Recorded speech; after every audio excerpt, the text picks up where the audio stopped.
Yes, people. We are back live. We are back live on the Sarcasm City TV YouTube for another edition of the Manchester United Liverpool show. Man United podcast meets the analysis at Anfield podcast. So please keep all your comments, all your questions, Manchester United or Liverpool related. Michael Edwards close to rejoining Liverpool according to reports. So I'm sure we'll be discussing that. Liverpool in the midst of a title race as well. They got Manchester City at the weekend, so we'll be discussing that. Manchester United have Everton at home, looking to bounce back from 2 defeats. Obviously, one to Manchester City and the other to Fulham as well. So please, like I said, keep all your questions, comments, Manchester United or Liverpool related. And if you want to make sure we get to your question, super chat people, and I'll make sure we definitely get to it. But run up the likes first and foremost. Whether you're watching this live right now or watching this back after the live, hit the like button on the video. Please make sure you share this across all the socials. And on top of those two things, subscribe to the channel Sarcasm City TV. So hit that like button because it helps the algorithm.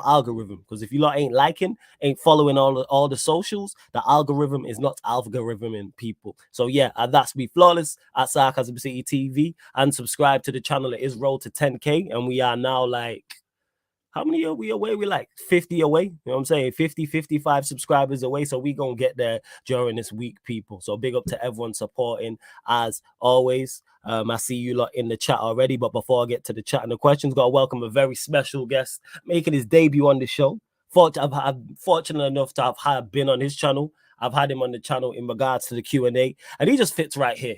He just fits in at Sarcasm City TV. Because yes, knowledgeable football fan, passionate about his club, but he got the jokes on deck.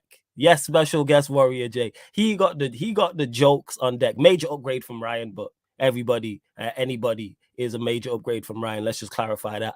But yes, like I say, got the jokes on. They got the trolling down to an absolute art.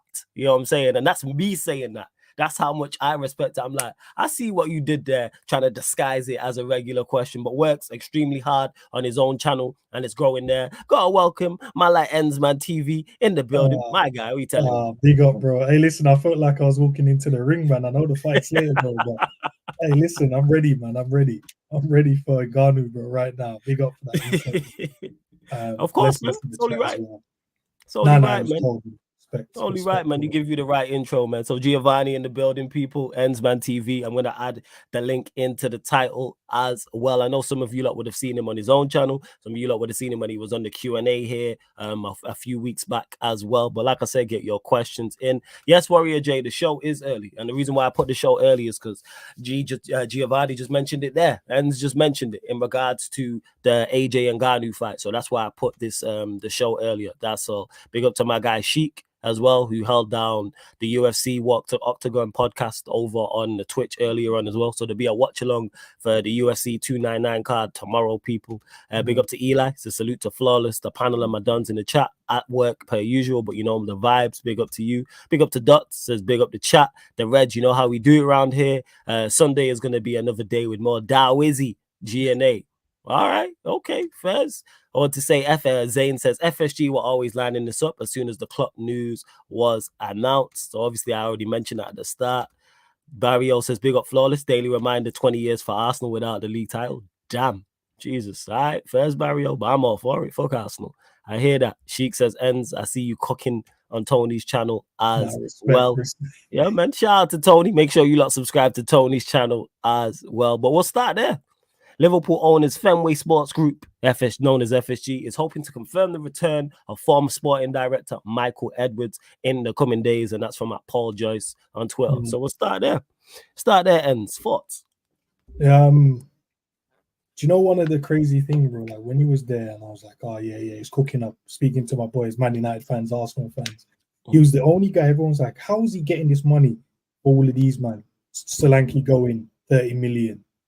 You know, we're selling players for some random amount of money, and you're like, but they even kicked the ball for Liverpool Football Club.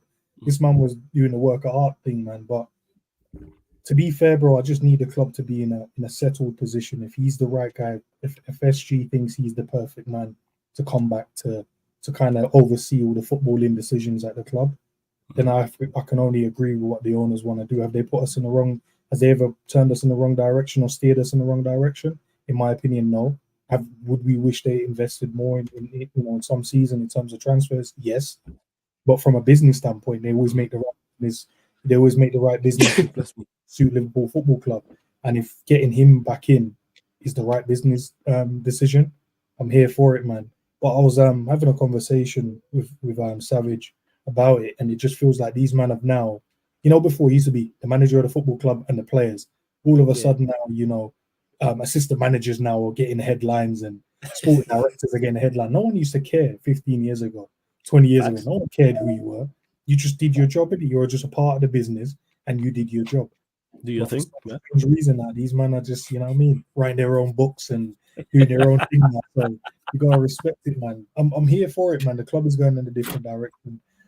One of the best managers Liverpool Football Club have had is leaving. So obviously, would I want him to stay? Yes, but some things have to move on, and you have to go and get the next best thing, or the thing that's the up and comer, which I think will be Jabi Alonso. He's the guy that I really want. Oh, Alonso, you're sold on Alonso. Okay, first. Because I wanted us to have a settled plan. I wanted to have a clear plan and a direction before you get the manager in. Because the worst thing you want to do is get a manager in, you get your sporting director in, you get whoever else you want above him, and then there's no clear plan, no direction. He wants this, they start butting heads. Doesn't work. If you get your clear plan in place, sporting director, get the man above that, that's going to make the great football decisions. Then you get your manager in, because they're going to be the ones that oversee getting a manager in. Then they have to align, or else there's no deal to be done in terms of getting that particular manager. And once that aligns, hey, it's a problem for everyone still. Can't even lie, man. If you guys think we're shameless now. All right, so league titles are plenty, yeah? Is that what you're telling me? Hey, listen, bro. Just wait and see, man. I'm asking it. Don't hit me with that. Nah, don't do that. You can't hit me with that. Nah. About, you think we're shameless now? Like, all right, so league titles are plenty. I'm asking the question. I'll answer the question. I'll answer the question. Yeah. I'll answer it this way. Listen, we're in a league where there's an Arsenal team that's doing their thing. Man City are doing their thing. And Man United, I asked the question earlier when he was doing your stream, how long Man United will take to then go again or be contenders for the title. We're going to be competing against Chelsea, will go again. So will the league titles be plenty? We just have to wait and see, man. There's 4 other teams in the Premier League that's going to be fighting, 5 other teams. Just have to wait and see, man. But as long as we have stability and we have a clear direction and a clear path, yeah, it's long for everyone. Right, cool. Right, we'll see. Big up to everyone in the chat. Amid says, big up for the super chat. He says, Flawless, would you take Gallagher to replace Bruno? No. I want anybody else from Chelsea. Absolutely not. No. There's none of your players. I don't want anybody from Chelsea. I don't want. You can take him because Shabazz is injured. There you go. You know what I'm saying? Good replacement. No, he's fit. Is he fit? He can do the Hendo thing. You feel me? And that he's Hendo light. You know what I'm saying? There you go. 15 mil. I'll take it. Yeah, take it. Yeah, man. You have him at your club. Back, man. These are the deals. That's going to go through 15 million. I hope Gallagher ends up at Liverpool. I do not want Gallagher. No, he's rubbish. Let me just clarify that. Hey, big up to my guy De Niro in the chat as well. Big up to Stephanie G each and every time. Says, question, what are the 3 things Enz thinks are required for Liverpool to win the title? This season or going forward? Yeah, this season. Yeah, you're talking about this season. We'll get into the Manchester City game shortly. Beat Man City, number 1. And no more injuries, man, and hopefully get a few of the boys back. Because I think that's the only thing that's going to stop us. Is just the injuries. We've been inconsistently consistent, if that makes sense, in terms of we ain't playing well, but we seem to find a way to get across the line. But at one point we might become unstuck, so we're going to need some of your Trents back. We're going to need your Jotas. We're going to need your Gravers, your Curtis Jones. Ibu's the latest one to pick up a knock the other night. Obviously, Mo's now back, Sobo's now back. As long as we can keep the core group fit and get a few of the main dons back, I think that's it. That's 2. And just keep game by game the way that we've been doing it this season, 1 at a time. All right, fair enough. Yes, and you lot run up the likes before we continue. Hit that like button as well. I'm going to add Enz's channel to the title as well in a second, but run up the likes. Make sure you hit that subscribe button as well. And you mentioned it there, Manchester City at home. let me ask you, do you think the winner of this goes on to, so before I ask like your prediction or anything, or how you think the game's going to go and how Liverpool should approach it, do you think the winner of this game wins the league, if there is a winner? It's early, but I said we would win the league anyway. Excuse me.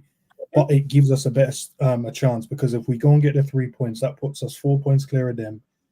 I think Arsenal will drop points against Brentford.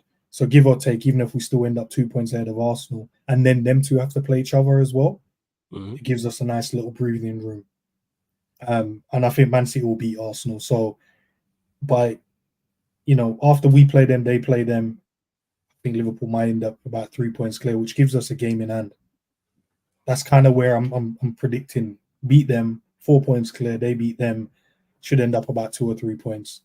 So I take it you got City beating. I mean, you've got you lot beating Manchester City on the weekend. Okay, scoreline 2-1. Is it? What do you think will be the difference maker? They will have most of the ball.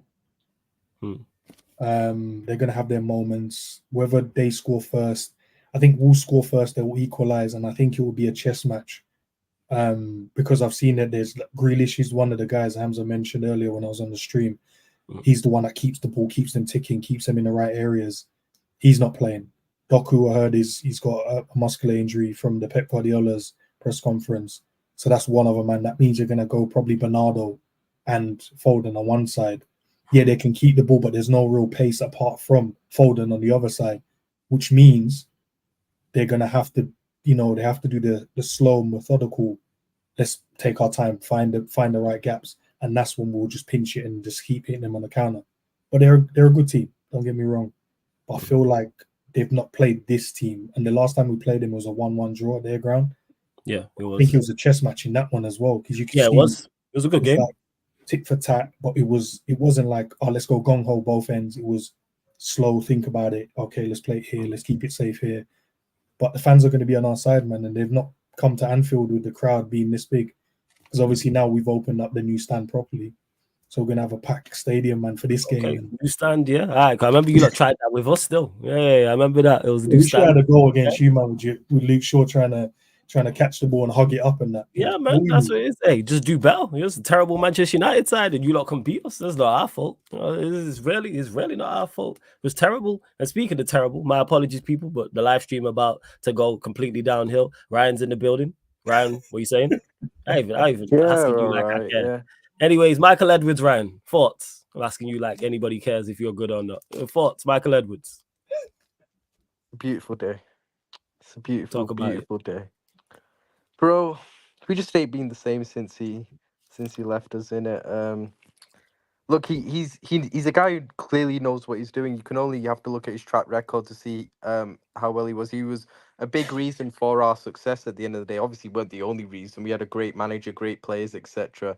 But he was a big reason why, like I said, he was the one who stopped Klopp from getting Brandt and Goetze and gave him Salah and Mane instead. Look how well that worked out at the end of the day. He's great at negotiating. He's great at selling as well. My word. I thought we were guys, man. What are you doing here, man? You ain't got no guys, man. You just elaborate. I thought G. Feel free to interrupt his Ryan. Interrupt him, and you know what I'm saying? Save us all. Sorry. I don't want to interrupt because he was talking. And why have we gone downhill when he left? I don't even understand. See, look, Ends, he's been here.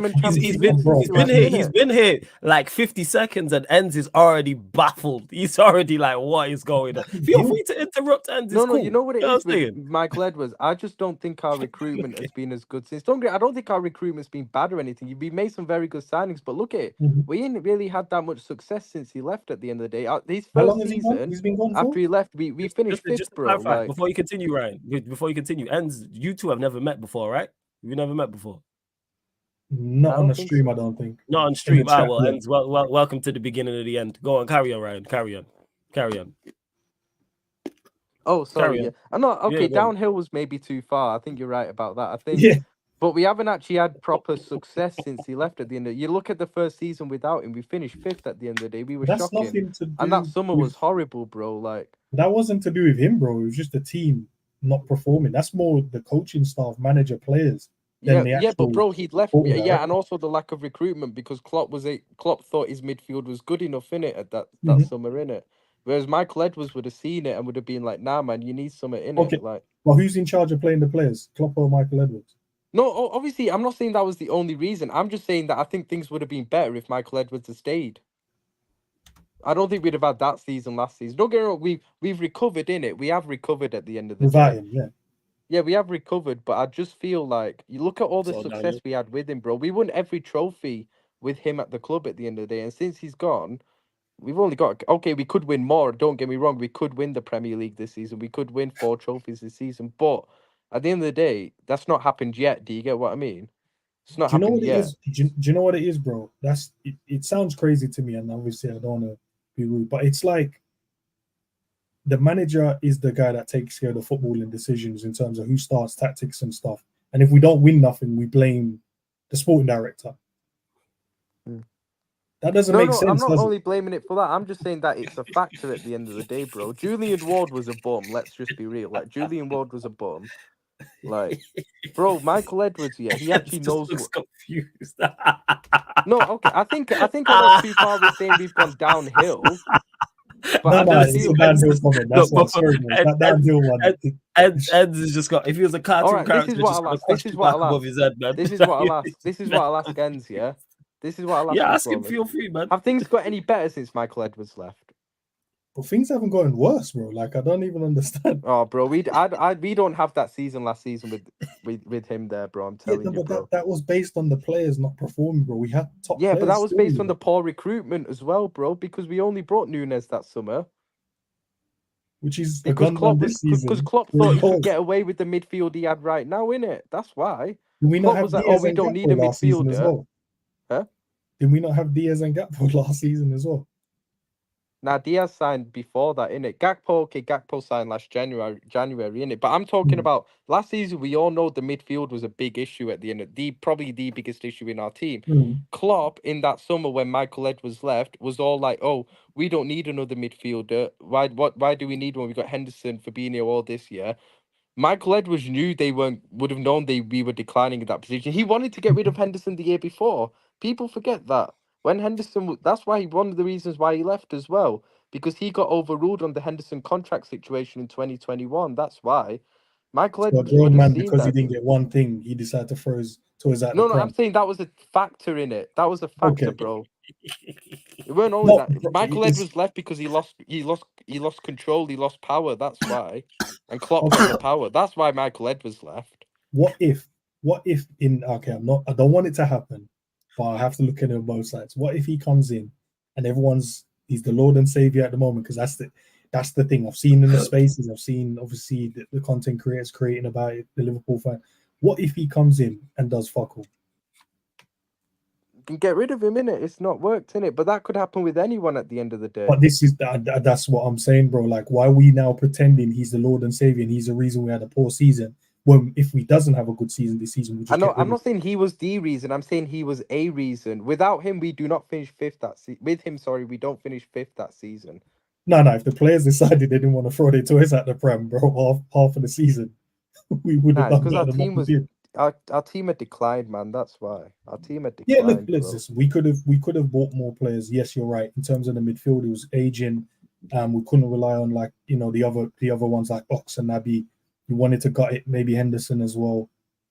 Fab was losing his legs in midfield. You're right, but to say the sporting director is one of the reasons, it's just crazy to me, bro. Yeah, I'd because I rather don't think blame he would Klopp. have let it I'd get to rather that blame the position. players than I'm I'll blame the confident. sporting director. I don't think Edwards would have let it get to that position at the end of the day. Klopp got full control that summer.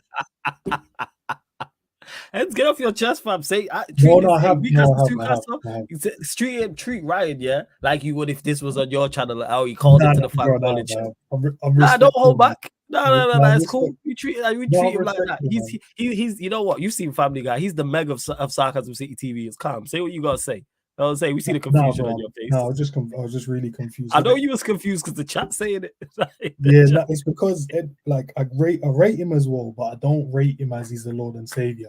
I think he's dope at his job, but at the end of the day, football, the manager takes care of the team and the players go and do their job. Did you not go on like an 11 winning game run towards the end of the season last season? Yeah, it was 7 games and 2 draws, I think, from what I remember. But you went on a winning run, right? Because you ran us down for 4. I think it was like 15 yeah, games. we went like 10 games unbeaten at the end, 7-game winning run, I think. So clearly that you put it this way, that squad was good enough to get top 4. That team was good enough to get top 4. Yeah, he should have got. Yeah, he should have got. If you can top go, 4 at the end if you of the can go day. 7 games in a row, that's why I don't put it on recruitment. If you talk about winning the league title, I hear that.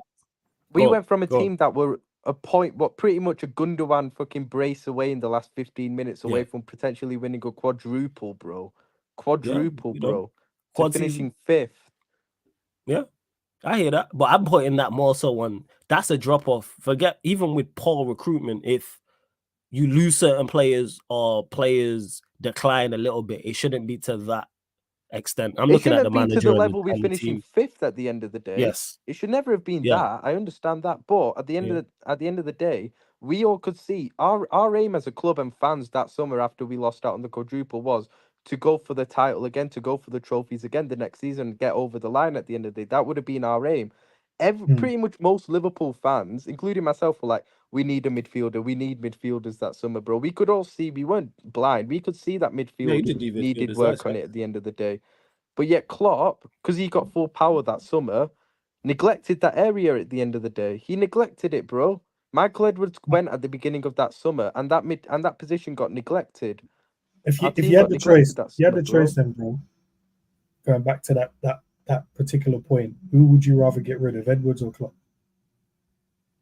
Oh, Edwards. But I didn't want to get rid of any of them. I wanted them both to be there. Did they clash? Is that why he went? Is that why he left? Yeah. What happened was Klopp started to get a lot more of the power when it came to recruitment, transfers, and all that. And I think even probably player contracts as well. Edwards started to lose that power, and he just dipped in it, which is understandable. But it's like I gave the Henderson example, for example. I'm not saying that was the only reason, obviously, but it was definitely a tipping point kind of thing, I think, because I think it was summer 2021, Henderson was like out of contract or maybe had a year left. I forgot what it was. And I think Edwards didn't want to give him a contract extension, but obviously Klopp wanted to as well. And I think Edwards ended up getting overruled, and he weren't happy about that, I'm guessing, in it. So, No, but here's my problem, bro. Here's my problem, right? My problem is if you hire me to do a job, right? You hire me to do a job. But Eds, before you go, just to clarify, people, Eds has just got here and has just met Ryan in the first 10 minutes of talking. This is just sums him up in a heartbeat. Well, go on, Eds, carry on. So you respond. Go on, carry on. You hire me to do a job. My job is to make sure I look after your business, make sure I do the best things for your business. We get results. That's what you need me for. I'll hire an assistant manager to take care of the other bits. I can't do this interview, bro. Can you go and do the interview for me? I need to get this amount of staff, and can you go and do that? Why would the assistant manager have more power than me, and I'm the guy in charge of your business to get the results? You just need to listen to me. I want these staff members because I think they're good at this. Your job is to go and get them in for me. It's not the other way around, bro. You don't sign players for me to play a particular style of football. You sign the players I need so I could play my particular style of football. I don't know when did this happen where your sporting directors now are choosing players for you. Oh, no. You need to get him in, him. Bro, but he's not playing. I don't play that style. He can't do what I need him to do. Well, your job is a manager, so you need to manage him. No. I've got a style and a system I need to play. He's not cutting it. Can you go and get me him?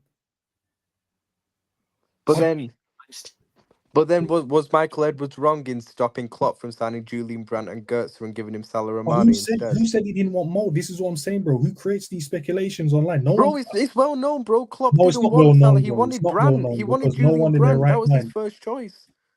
So I have heard that he did want Goetze and Brandt. So when Klopp said I spoke to Mo and I wanted Mo to come in, you don't believe that then? Because apparently he wanted Julian Brandt. No, I'm saying he wanted Julian Brandt over Mo Salah. And Edwards gave him Mo Salah. Yeah, I don't think he was against it. Maybe it's that Mane and Salah were second choice behind those. Yeah, probably. I think Salah was actually third choice. There was someone ahead of Salah. You're going to have more than one choice. Yes, you're going to look at Mo now and go, yes, Mo now. he wasn't that Mo then. Julian That's Brandt was that guy then. He was a good player then. He was a better than Mo then, but Mo became the better player. So this is what happens when we look at players now. You think that Mo was the exact Mo we have now? No, it wasn't. No, Klopp's definitely obviously taking him to imagine Klopp watching world-class Salah level go, at I the don't end of want the it. day. Pardon? I don't think we're rating the manager, but you're telling me the manager went and got the videos around Salah and said, I don't want Salah. No, I'm not saying Klopp was like, oh no, don't get Salah or anything like that. I'm saying like he wanted Julian Brandt over. That was his first choice. He wanted, and he's saying with Mario Götze, he wanted Mario Götze over, and Edwards said, no, you're getting Mane. That's what happened basically. It's well known that as well. Those are all fake, man. I don't believe in none of that because when the players speak about Klopp, they were like, he's the reason why I came to the club. Yeah, I think he would have definitely, he would have convinced him. I could see him saying, I want Brandt and Götze, and then Edwards saying, no, get Mane and Salah, and then Klopp saying, all right, I'm on board with that. Yeah, that's what I think happened. Yeah, that's what I'm saying happened. But we're just talking about that it was Edwards. He was the guy who was like, but that's why you have a director of football. That's why he's there. That's why I'm saying that if it was down to if Klopp had all that power in that situation, we would have got Brandt and Götze over Salah and Mane at the end of the day. I don't think any manager should. I think a manager should have a say, but I don't think it should just be on the director. I think it should be a group of people. Yeah, it should be a group of people. The manager has to be the guy that goes, well, I like this, and this player because they suit my team better. I don't think it should be a style thing. Should tell you, oh yeah, now I've got 3 players that you need to buy, or there's 3 players you need to get. That's crazy. Shout out to Joel as well. Just quit the job, man. You might as well run the team there. Yeah, and that's where it is. That's why it has to be a combination of things. Joel says big up to everyone, but Ryan, big up to you, Joel, every single time. Big Steven, up as well, man. Hey, you could big him up. You're the only one that can because you're new here. That's why. Steven says rest in paradise to Akira Toriyama, Dragon Ball Z creator. Big up. Yes, Steven. We mentioned this in the earlier stream. I mentioned it here again. I tweeted about it. Obviously, for those that grew up. If you're slightly older than myself and grew up on Dragon Ball Z, you know what this man created and how it's still impacting the world to this day. That's what it is. I tweeted out about it like when Goku turned Super Saiyan. I watched that again like it was like the first time watching it. And I remember the first time watching it as a kid. Crazy, man. You know what I'm saying? Watching Dragon Ball Z on Cartoon Network, Elite. And like I say, Elite show. That's what it is. From the start till the end. Most shows like that like run for seasons have a poor season. They didn't have a poor era. There was no saga in that draft. Like everyone has their favorite. Like for me, it's Namek, but it doesn't have a poor saga. There's not a saga I can't sit down and watch. There's not a villain I don't like in regards to when they get. Even the minions, you know what I'm saying? Even like the Ginyu Force and like they were fire. You know what I'm saying? And they were Frieza's, soldiers. So yeah, A1 stuff, man. For real. So yeah, man, RIP to him. And big up to you, Stephen, for the super chat. Andrew Wright, big up for the super chat, says, I'm excited with Edwards back in control of Liverpool. The king is back now. With him, why are you laughing? We're back with him, Hughes. Yeah, I think Edwards is in charge of transfers, and staff contracts. So Andrew's like Ryan, he's gassed. He said the king is back. Liverpool, multiple titles on the way. That recruitment gonna be good this summer. I think most Liverpool fans are happy with Edwards back at the end of the day. We all know how big a person he was at the club at the end of the day when he was here. And the fact that we've got him back, I think it kind of reassures us more that we're not, after Klopp goes, it's not like we feel like we're not going to go completely shit. We still feel like we can still compete at the end of the day with Edwards there, because at the end of the day, we're presuming the footballing side of things will be run correctly with him at the end of the day, because he actually knows what he's doing and he's got a track record of showing that he knows what he's doing at the end of the day. So yeah. There we go. And someone asked me as well, am I doing it? What'd you say, Hans? No, I said no rebuttal from me, man. Well said, right? First. And also someone asked about, am I doing a watch along for the boxing? No, there won't be a watch along for it, but I'm going to watch because I know you lot are going to ask me about it. So it's like, yeah, I'm actually going to take time out and watch the main event. Big up to Dots, says, all right, so let's say we get Edwards and Hughes. Who's going to be the manager? Because I've heard Edwards is a big fan of Ruben Amorim. Well, you mentioned already, Ends, that you're on the Alonso train. Ryan's also on the Alonso train. So if you lot get Ruben Amorim, would you be disappointed? Or you're like, all right, let's run with this? No, but the stigma that I heard when Darwin came to the league, he was only scoring goals in the Portuguese league. So we're gonna have the same energy when it comes to the manager from that league. That's what I'm asking, bro. That's the only thing I'm asking. Man told me, man scoring 30 odd goals, he's dead food. Well, if this manager You hear don't that? get results, There's a is he thing. dead Don't manager do as that well? because Alonso's in your. Look where Alonso is, and there's a thing that was quote unquote called Bundesliga tax. Hey, but he's Got a taking point. over that Bundesliga tax, bro. Yeah, Bundesliga tax because like you got Werner, Havertz. Who else came from that league? Sancho. There's always I'm forgetting, and that's 3 off the top of my head. People always say But Bundesliga top, tax. so there'll be more of him. Can't think of. Yeah, there's definitely more.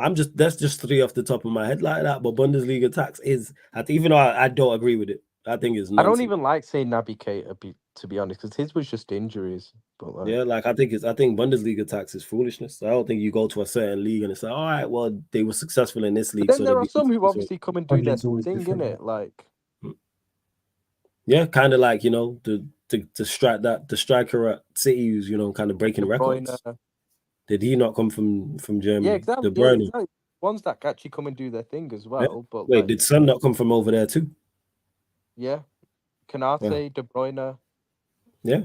Bobby. So it's, Firmino. Yeah. Hoffenheim. Yeah. Mhm. Like, so what are we talking about here? Like, so where's this Bundes? It don't apply to those players we just named. But yeah, And that's Bundesliga the 1 or tax. 2. And that's always the majority. The 1 or 2 always the majority. Crazy. Or maybe they're just bad players, or they are bad players and don't fit the system, or the system don't suit them, or the manager at that time, or the players around them. Yeah, Eli De Bruyne as well. The list goes on. Yeah, that's Bundesliga been producing ballers like all top European leagues don't have ballers in it. Like, what are we talking about? Like, whether it's the Bundesliga, whether it's League One, whether it's Serie A, because that's the crazy part. People will say that, and then when you ask these same fans, who do you want? They'll name players from those leagues. Or go and get me such and such. Like, that makes no. Oh yeah, I'd take Kimmich, but I thought Bundesliga tax. Like, what are we talking about? Yo, I'll take Alfonso Davies. What about the league ons a farmers league? But we should offer Mbappe a contract because he's on a free transfer. Make it make sense. Mbappe's up for grabs and you have to yeah, make it make sense. But I thought I said, what are we talking about here? Oh yeah, Timo Werner's awful. Don't get mistaken, De Niro. But that's nothing to do with Bundesliga tax. He's just a terrible footballer. Yeah. That's not. He's just because he's quick. As he's got pace. He's awful. Been saying he's awful. And I don't even think he did well when he went back after he left Chelsea. That's why they let him go. He didn't do well, did he? Not in terms of goals and assists is what I'm talking about. And that's a highline league. So how you got pace and it's a highline league and you ain't scoring? All right. Sure. Question for Man United though. Yeah, go on. I knew you'd have some. No, I always have questions about you. Yeah, I know you do. Yeah, I know. We've worked together for even though it's only been a short amount of time. I know. Go on, the floor is yours. Don't know what way to best ask this, man. I asked earlier about how long do you think it would take for you guys to challenge again? Because I look at your team and I'm like, you've got players I think that are good enough, but they don't play as a team. It seems like a bunch of individuals, and it's been like that for a minute. Ronaldo was here, he kind of just played on his own. Bruno plays for himself at times. He's always looking to stat pad. Rashford, shadow of himself. Anthony, don't know what's going on with him. Just rubbish. You got Varane, you got Casemiro, Amrabat, Mount. I don't know when he's going to play. I just look at your team going, these guys can actually win games of football, man, but you guys are so inconsistent. I just want to know how long it's going to take you guys to challenge again, because your new owner is, well, part owner, is talking about I need to topple Man City and Man United. I'm sorry, Man City and Liverpool. Try to use the Alex Ferguson quote. I don't know, man. I don't think you guys are going to, maybe 3 or 4 years before you guys can seriously challenge again. It depends. Like I said, when you asked this earlier on, and obviously we didn't delve into it because I was with like 5 of the panelists, but it's so many variables into this in regards to, first and foremost, you lot talk about Michael Edwards. It's the same with us upstairs. Like, yeah, we started well, Omar Barada. We've been linked to multiple other people. So you're Jason Wilcox, Dougie Freeman, Dan Ashworth, Brailsford. So it's about getting that right. Then once you then get that right, then it's the manager. And then even outside of that, then it's getting the recruitment right. But if you get it right, you can challenge in 2 years. Let's say you have you get everything I just mentioned, right? And then you sign 4 players in the first window, and then you sign 4 to 5 players in the second window, or vice versa. Then you got 9 players, and if all those 9 players fit, then you got 9 players on your books. Then you actually have a team in the image of whoever the manager is. Can you challenge? Like, win is a whole different conversation. Challenge, say again. Is that Ten Hag for you, that manager? No. Would you take Ten Hag? We got Klopp, bro. I'm good. Yeah, Klopp's leaving. So Klopp's leaving. Would you take Ten Hag? He's tainted right now. Maybe before exactly. he's tainted. So that's a no. Yeah. So no, it's not Ten Hag. The same way any manager you wouldn't have at your club, I wouldn't have at mine. Just to clarify for future reference. I wouldn't take him at Liverpool. If Klopp said he wanted to come and manage again in the Prem, would you take Klopp? Yes, I would take Klopp. Well, you take Klopp back. If Klopp takes a year out and then the start of the season 25-26 and says I want to come back, you're taking him back. No. We're moving on, man. No, you're not. You're taking him back. You don't take your ex back, do you, after she cheats on you, bro? He's not cheating on you, though. I mean, he's saying he's saying he needs a break. He's not cheating on you, though. Nah, man. Until he goes to another club, he's not cheating. Any girl that tells you that she's taking a break, bro, is definitely cheating. He's not cheating on you, though. Like normally I would agree with you in the Gyal scenario, but Klopp hasn't cheated. Because if he goes to another club in this like 12 months and it is. Like, that's what I would if he went to another English club, he'd be cheating on us. Oh yeah. If he comes back to us, that's definitely cheating. Yes, 100%. Bro, that's 12 months time like, now. No, you know what that is. You know what that is. That's like cheating with the guy's brother or something like that. That's what. No. It's the up. It's not the brother thing. That's an up. That's like going to the worst enemy. No, sorry, no. I'm thinking of a worst enemy. I'd say. Yeah. That's the worst enemy. So brother, of course you would. No, you know why I said brother, because this guy, the brother would hurt more, wouldn't it? Like, imagine you cheating with your brother. That would hurt more. Do you get what I mean? Yeah. But actually, the worst enemy. I get the point you're making, but we ain't brothers like that. You feel me? Like United, Liverpool despise each other. That's why I was meaning it as if it would hurt more. Do you get what I mean? Than like him going to another English club. But yeah, let's say you sign Alonso or Ruben Amorim and it doesn't go well, and Klopp's like, I want to come back. I'm taking Klopp back if that happens. Of course, you're taking Klopp back. I know. Nah, you have to give the new manager time. Sure. So you've never been a manager out yet? I don't think I've ever had. You've never been a manager out. You were not going Hodgson out. Nah, you're a liar. Hodgson in, yeah? No, but Hodgson was only 6 months. It felt like it was longer, but it was only. I didn't. All right, but you didn't give him time. You was Hodgson out. You wanted him gone. He wasn't there long enough, bro. He was. All it takes is 3 months. What are we talking about here? I just chalked that. I've wiped that season off my brain, bro. I don't even remember. At one point, someone asked me, "Hodgson was your manager?" I said, "Was he?" I'm saying.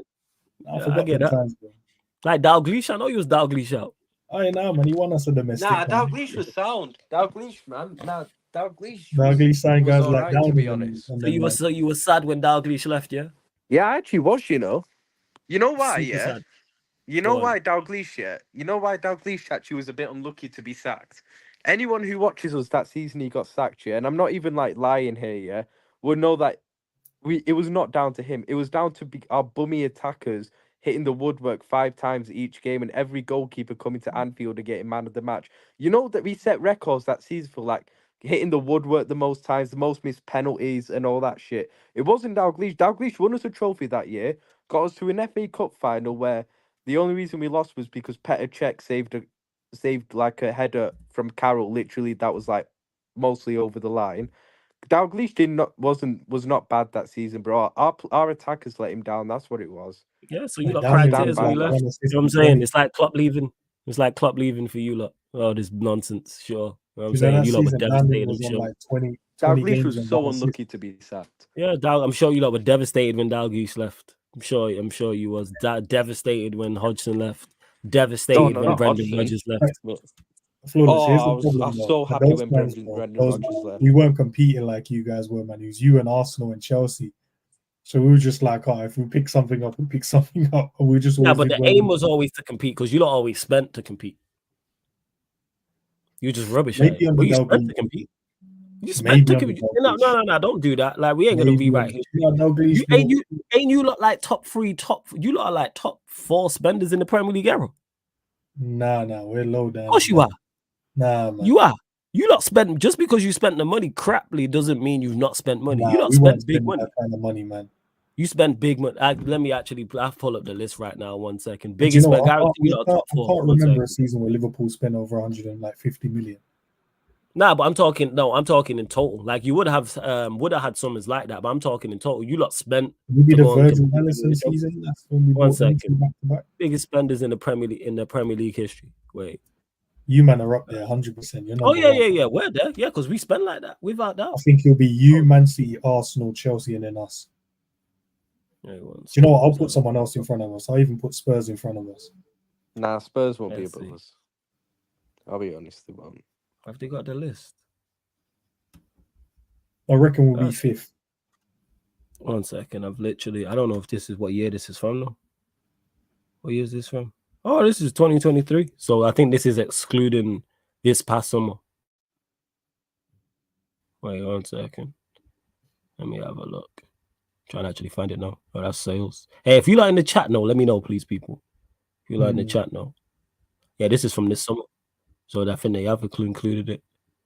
All right, no, but this is not overall. This is just from this season. But there you lot are. So you got City second, Spurs third, Arsenal fourth, United fifth, Liverpool sixth. But that's from this summer. Yeah, he spent 165.4 million. That's just from this summer alone. But I was trying to find in total. That was brought upon us for the reboot. Well, like I said, my point still stands. Yeah, we had to reboot the midfield. That made sense. Say again? We made back, I think, 50 or 60 million on player sales anyway. So. Oh, I'm not talking about you lot selling players. I'm talking about you lot spend to compete. You don't spend. Let's not do this underdog club thing that they're trying to do. You lot spend big. You lot have spent big money. No, we spent what fifth place we did, right? That's what fifth. We're fifth, right? So we spent. Are we fifth? Did you say? No. That's from this season. I'm saying, is this the whole Premier League era you're talking about? No, it's not the whole Premier League history. I'm trying to find it now. I'm trying to find. That's what I'm trying to find. Yes, from this season it said. Well, we spent what fifth place team should be doing, bro. So we're doing well. Yeah. Sure. Were you guys always this underdog story and always this underdog story. All right, so I'm here from 2000. From the year 2000, you lot are fourth, 1.65 billion. What are we talking about?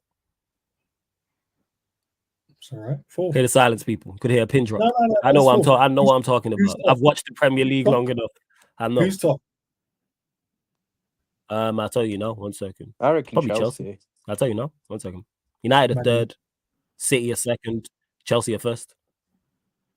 Yeah, we third. We're spending like a team that's have, and this is in euros. So we're 2.02 billion. That's us. So what we're saying, if we start spending 1.65 billion. If we start spending like what you guys are spending, what would Liverpool be like then? You lot can't do it. We don't generate what we generate. That's why we're a bigger club. Oh yeah, would love to be able to generate what we generate. Yeah, that's my point. Yeah, not by trophies. Yeah, I didn't that's know what it is. We played financially, bro. We played to win trophies. I never said financially. No. Trophies 100%. But you're here now trying to do the underdog thing, and now you want to talk trophies. Which one is it? You're either the biggest club or you're the little underdog. You don't spend too much. You got to pick a struggle, my friend. We spend like an underdog, but you don't spend 1.65 billion euros in 24 years to not win league titles. You spent 1.65 billion euros. That's since 2000. So let's not even go into the 90s. If we go from 92 to the 99, of course you spent to win big trophies. You know what I'm saying? And that's yielded what in that. Say that again. We have won trophies though. Yeah, you've won 3 major trophies in that time. You've won a Premier League and 2 champs, correct? Well, I don't like how you don't count the other trophies. I don't like this minor. No. Yeah, of course you don't. Yeah. Of course you don't like that because you've won 3. If I'd won 3 in 24 years after spending 1.65 billion, I wouldn't like it either. How many majors you guys won? In the last 24 years? Would you count the Europa League? You won that? No, 1 Champions League. And then how many leagues have we won since the year 2000? 5, 6? I don't know. Right, actually, more than that, because we won in 2000, we won in 01, we won 07, 08, 09, 2010. No, 08, 09, 10. Then we won in 13.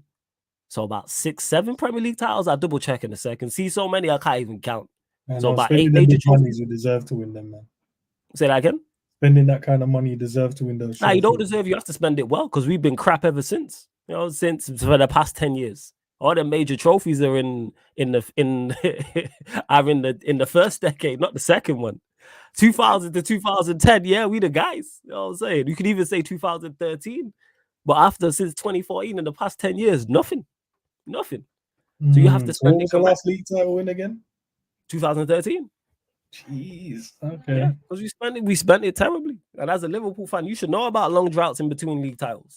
Nah, I don't remember those things, man. We've been, you know what I mean? I've wiped that from my memory bank, bro. I would if I'd do the same. You know what I'm saying? That's why I can't remember. Like after 2014, I don't know what we would have what not. Blank out the memory.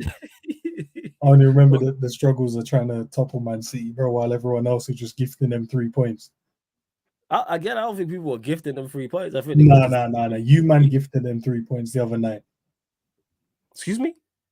Bro, you gifted them. Nah, they're just shit. That's what it is. Nah, bro. Why did you take off Evans, bro? Because their manager's shit. Nah, it was injury. Or was it injury? Yeah, it was injury. But still, their manager's shit. You better be anyway, injured, bro, because this man had Haaland in the pocket, bro. And then he was just injured. Well, yeah, Haaland's been pocketed by our defenders before, but have you watched Manchester United a lot this season?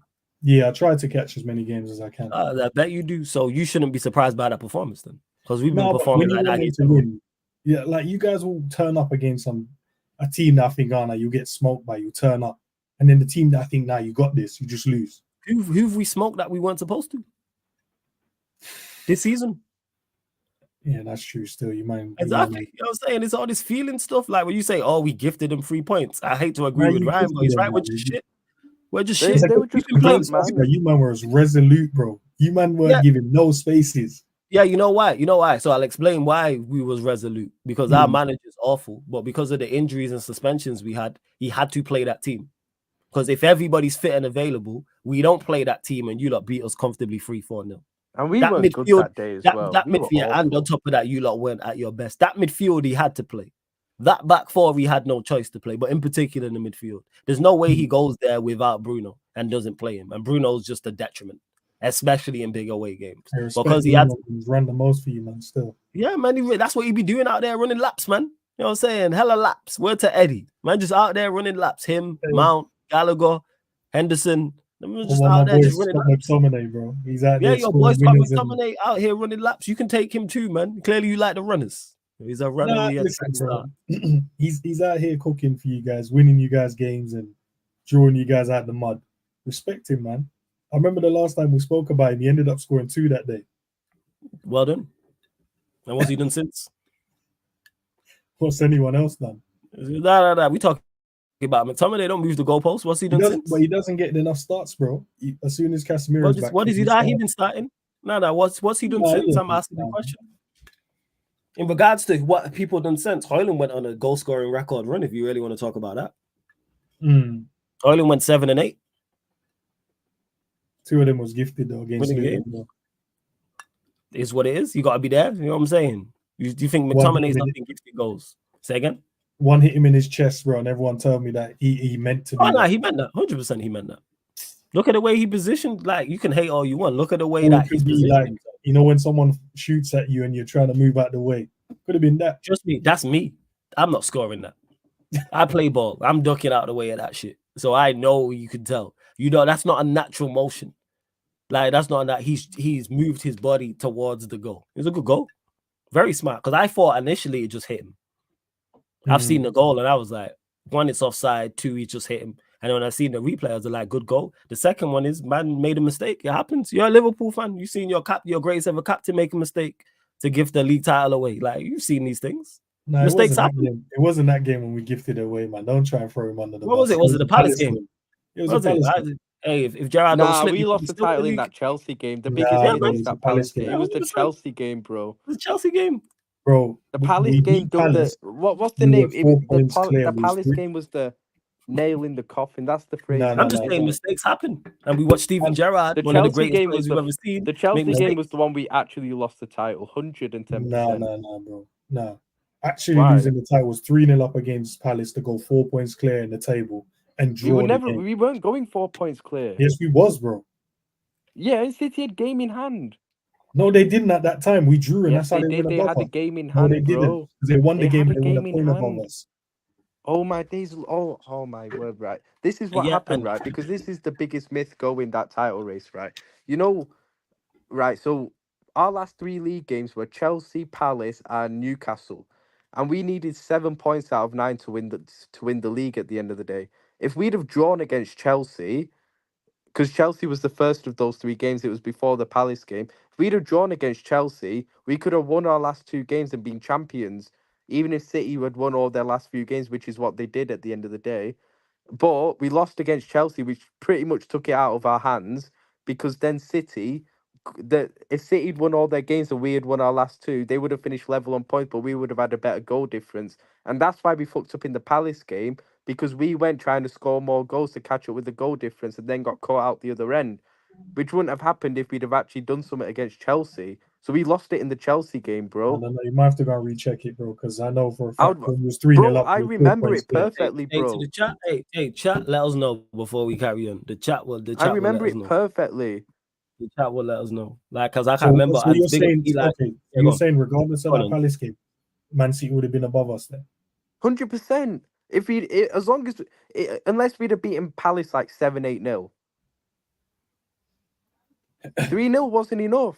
That's why they went looking for more goals. Look at this. Look Nah, at the third goal. Suarez scores and takes the ball to the halfway line. Why? Because he knew they needed more goals. Fez? yeah, someone in the chat. Yeah, chat lets us know because telling me. I don't know. I just remember the slip. Eli says I think Pool are the biggest. I think Pool are the top 5 biggest spenders. I think they're gonna do the video on that. Yeah. I knew from memory they have because they spent don't get mistaken, people. They spent money in the 90s, but they were just it wasn't on the magnitude of a Manchester United or Chelsea because the money wasn't in the game like that. Number 1, Yeah. and number 2, they weren't performing to a high level, but they spent money. They made signings when these men were signing Hippier and Huncho and all these types of players. These men weren't free. These bad Vladimir Schmitzer and Milan Barros, and the list goes on. All these ballers, these men had all these dead foreign ball. These men signed Harry Kewell. Harry Kewell wasn't cheap. I could keep going, people. Harry Kewell, man. Harry Kewell, he played for Liverpool and Leeds. Fuck him. You know what I'm saying? When these men signed Paul Konchesky, he wasn't free. These men have signed players. Yeah, this man scored a mad goal against us after we got rid of him. You, Paul Konchesky? Mm. Yeah, you shouldn't have sold him, man. Should have kept him. Hey, big up to YG in the cut as well. You lot can, but yeah, give managers time. Like I say, I can't wait for when Klopp leaves and we'll see how that goes for you lot next season. We give a manager time. We're not Man United, bro, man. You know what I mean? We don't just hire no duds, bro. You don't hire no duds. Okay, sorry, recent years. Let me just correct it. Yeah. What's recent years? What we saying? 2 years? 5 years? What's recent? Enlighten me. Ollie, who else I want to throw under the bus? I'm sure there was someone that came in. Didn't someone else come in? One of your old legends came in as well. Yeah, Carrick was only a couple games. Carrick came in as well. Yeah, that was a couple games. Ten Hag now. Yeah. What's his name? That's at West Ham now. Moyes. So we saying 10 years. Are we going back? Are we saying 10 years? Well, what's the list? Let me know. So we can do the time frame. Nearly 10, so you could. Yeah. You have to. Who did you have before Klopp? Brendan Rodgers. Hey, respect Rob. I met him once as well. He's a cool guy. Shout out Brendan. Yeah. I'm sure you was Rodgers in as well. Make sure you lot subscribe to Ensman TV as well. Let me just tell you that one second. Yeah, no stress, man. It's all good. No worries. Run up the lights. Continue to get your questions in before we close out of the live stream, people. Make sure you do so. And let me just add Enz's channel. Link is in it's not in the description. It's in the title, people. So click the link. It is right up in the title. So make sure you do so, please. Big up to YG as well in the cut. I see you, YG. Big up as well. Yeah. Enz is smart. You be trying this victim mentality stuff, this underdog thing. Then it's how many trophies you got. You know what I'm saying? Because it was we haven't spent that much. And then it's we got the most trophies. No. Listen, you read the stats out. We spent the 5th most this year. All right. Fourth most since 2000. So you spend over 1 point. I don't know what Okay, it is so in that means we euros. should You're be gonna in the do top it. four then. We should be You in the spend top 1 four. point. No. It's not about where you should be. It's the aim, and that's what I'm talking about. That Yeah, was but my initial point. But we know based on the owners that we have, we don't spend as much as Man United, even Arsenal to a point now, Chelsea and City. We don't spend that kind You of spend money. now you're four. You're more than who was ahead of you? United, City, Liverpool. No, United, City, Chelsea. You're fourth. You're above Arsenal. You spent more than them. Yeah, this summer I'm sure they spent more than us this summer. No. I'm not talking about this summer. I'm talking about overall because that's the point that I was making. I'm not talking about this season solely. I'm talking about you don't spend north of 1.5 billion in 24 years. Yeah, it's 24 years to not go and compete for major honors. That was the aim. That's the aim. Like they might not go the full way. You might not like the way they do it, but that is the aim. Same way we do it. Chelsea do it. Arsenal do it. You got to like you're on a shoestring budget. Spend north of 1.5 billion. No. What's the difference though? Because I want to know to the penny, bro. Is it like 300 or 400 million difference between everyone? I'll tell you now. 1 second. Let me forward it back on. Because I can tell you the players that we could have got for that kind of money back then as well. Nah, so we're 2 billion. This is euros, by the way. City 2.3. You're on 2 billion, and what we on 1.5. You're 1.5. I'm gonna convert it to pounds. But we're 2.02. You're 1.65. So it's like a 400 million. It's like a 400 million difference. That's what some clubs cost over 24 years. No, but that's what some clubs cost, isn't it? Yeah, that's fine. But you're big Liverpool. You're the biggest club in the country. Yeah. You know what I'm saying? Yeah, we are trophy-wise, we are. But I'm saying trophy-wise, you're the biggest club in the country. Adding an extra 400 million to the transfer budget, man, could have got us a few of the other dons across the line, which means you could have gave us a bit more trophies as well. Yeah, that's it. You should have spent the money. Hey, our owners ain't like that, man. Our owners, they want to run the club properly. The crazy part is, our owners ain't like that. We spent big money. I could easily say the same thing. But that's why your club is in the mud now and it is running into the ground. You guys want to follow us now in terms of our model. Every minute I'm hearing, oh yeah, you know how Liverpool do things. I know we run things properly, man. That's our business. Yeah, I hear that. Because fans of Egypt, same way I've heard fans say, well, no, we gave Arteta time, so let's give Ten Hag time. What's Arteta done at Arsenal? I keep saying Ten Hag has won a trophy. Arteta's won a trophy, so why not give him time? That is it. Would you give him time? Who? Ten Hag? Yes. If he was at Liverpool performing like this, would you give him time? Exactly. But yes. No, yes. See, this is why Ents is here, people. I know you would have given him time. I know. Sure. I'm glad that you guys are giving him time, though. Yeah, sure. Yeah, he's on his way out. You know what I'm saying? He was right, man. No. Ten Hag was right about one thing. Era's come to an end. He's leaving with Klopp. Shout out to him, man. They both going over the top rope. Do you guys sign? Is your sporting director signing players for him, or is he signing the players he wants? Not yet. We haven't got a sporting director currently. Okay. So he's the one who's signing. Like all the players that have come in previously, he signed. But that's what we're now in the process of doing is a sporting director. That's why Omar Barad is there. That's why we've been linked with so many different people. Because we're in the process of setting all that up. Oh yeah, Joel, I see it. Liverpool trying to force the underdog card. I see it, man. But 1.65 billion euros in 20 years. But they're a small club. We're still fourth. Yeah, you fourth. Yeah, 100%. That's like 400 million less. Nearly 900 million less than Man City. It is what it is, man. We don't have the spending power as you guys, man. You don't. That is true. You don't have the spending power, but you have big spending power. No, we don't have the spending powers as you Giants. Man, not as us. No. You don't have the biggest spending power as us, but you have big spending power. No. That's a good question, Warrior J. Of course you do. You man sign players that others couldn't sign. You think anyone could just splash 70 million on a centre back in January? How much was Nunes? 60, 70 M's. I think it was 85. Thoughts on yesterday's? Was it 85?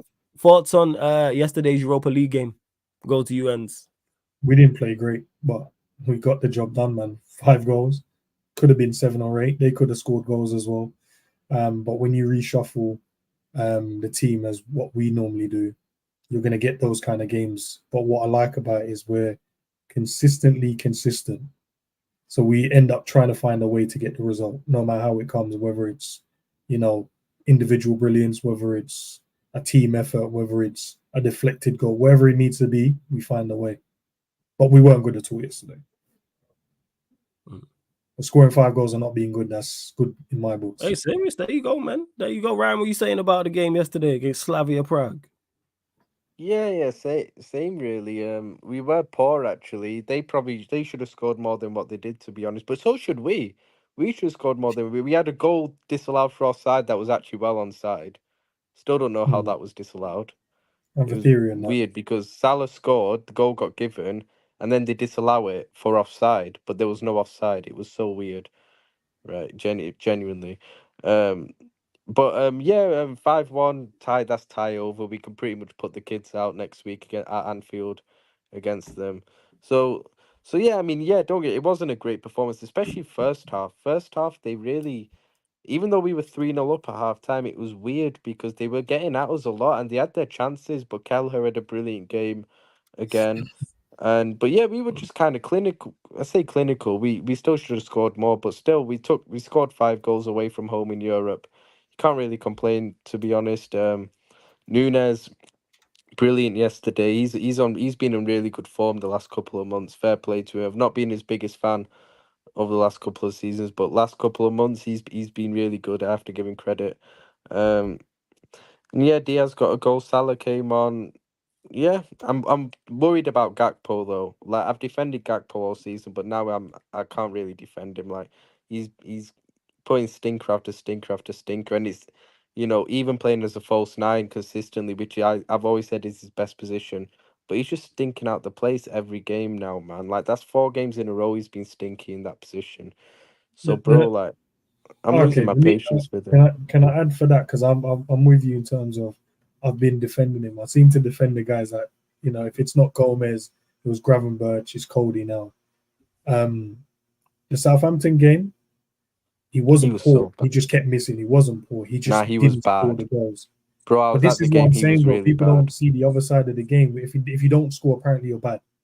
No, it wasn't even that. His all-round game has been really But he bad was last few making good games. runs. He got into great areas. He should have finished. He should have had a hat trick. Didn't take them. That doesn't mean you're a bad player. It just means you're off form in terms of your finishing. If that goes for every player in your team, bro, you'd never play anyone in your team because that's the way that the world seems to go. If you don't get a goal or an assist, that means you've had a bad game. Harvey got a hat trick of assists yesterday. How many people covered that? Yeah, Harvey wasn't actually that great yesterday, I thought, to be fair. He got 3 assists.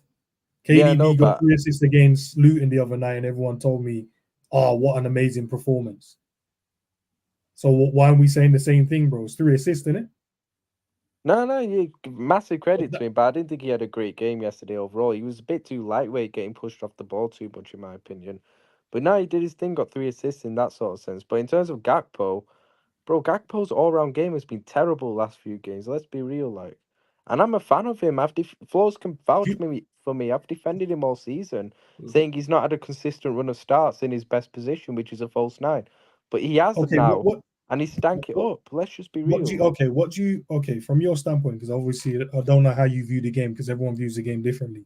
So I'll tell you the way I viewed it yesterday, and then Man, you can say we're how you delving into feel. how Ryan views the game. Hey, Valley of the Shadow No, of I'm Death. Go on.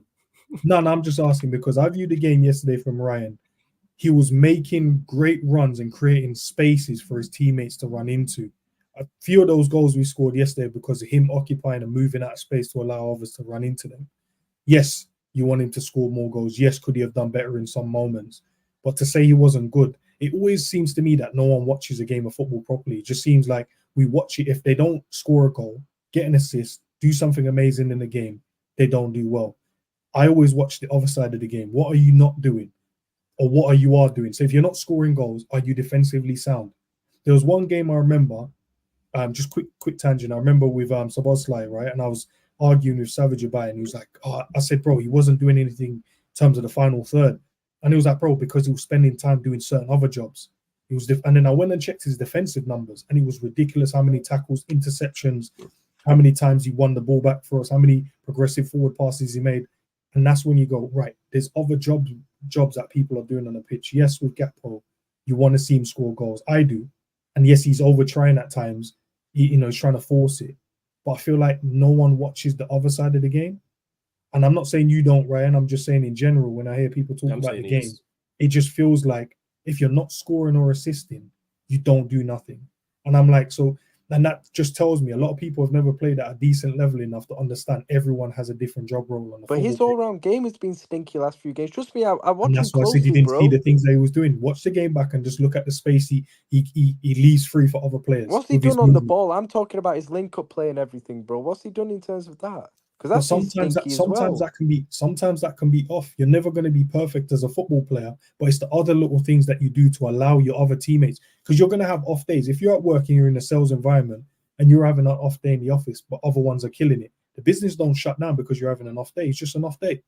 We still, as a result, the business is still growing and earning money and growing. Tomorrow you're going to come in fresh-eyed, ready to go again. No, can I fix my mistakes? I wasn't doing this, I wasn't doing that. And I'm not trying to justify defend him, but I just want people to look at the game not just from a GA standpoint. Try and understand what football is instead of just, oh yeah, I'm just going to cook him because his first touch was off. At the end of the day, bro, he's playing professional football and we're not. Hey, I ain't gonna lie, some of these guys I see play ball and I'm like, how did you make it? Because they do on my life, I'm a limit. Like, let me just clarify this, because man don't lie to you, say I'm a bang average footballer, people outside the league, Sunday league level. But I see man do certain things and I'm like, I could, like, when man can't control the ball, I'm like, it's crazy. When man can't make fact, because that's all I do in football. You know, control the ball and pass it 5 to 10 yards. And I see man on the pitch that can't do that. And I'm like, I can do that. But there's a lot that plays into that though, innit, though, Flawless, bro. And even you, there's no excuse for that. Control the ball. I'm a coach, man. Sometimes and I have to like control, like you. And I bet as a coach, there's certain things that you are much more forgiving of than others. We're not saying, you know what, pick the ball up on the center circle, spray it 40 yards to your left winger. No, that's not what I'm asking you. I'm saying a 10-yard pass, you can't control. Basics.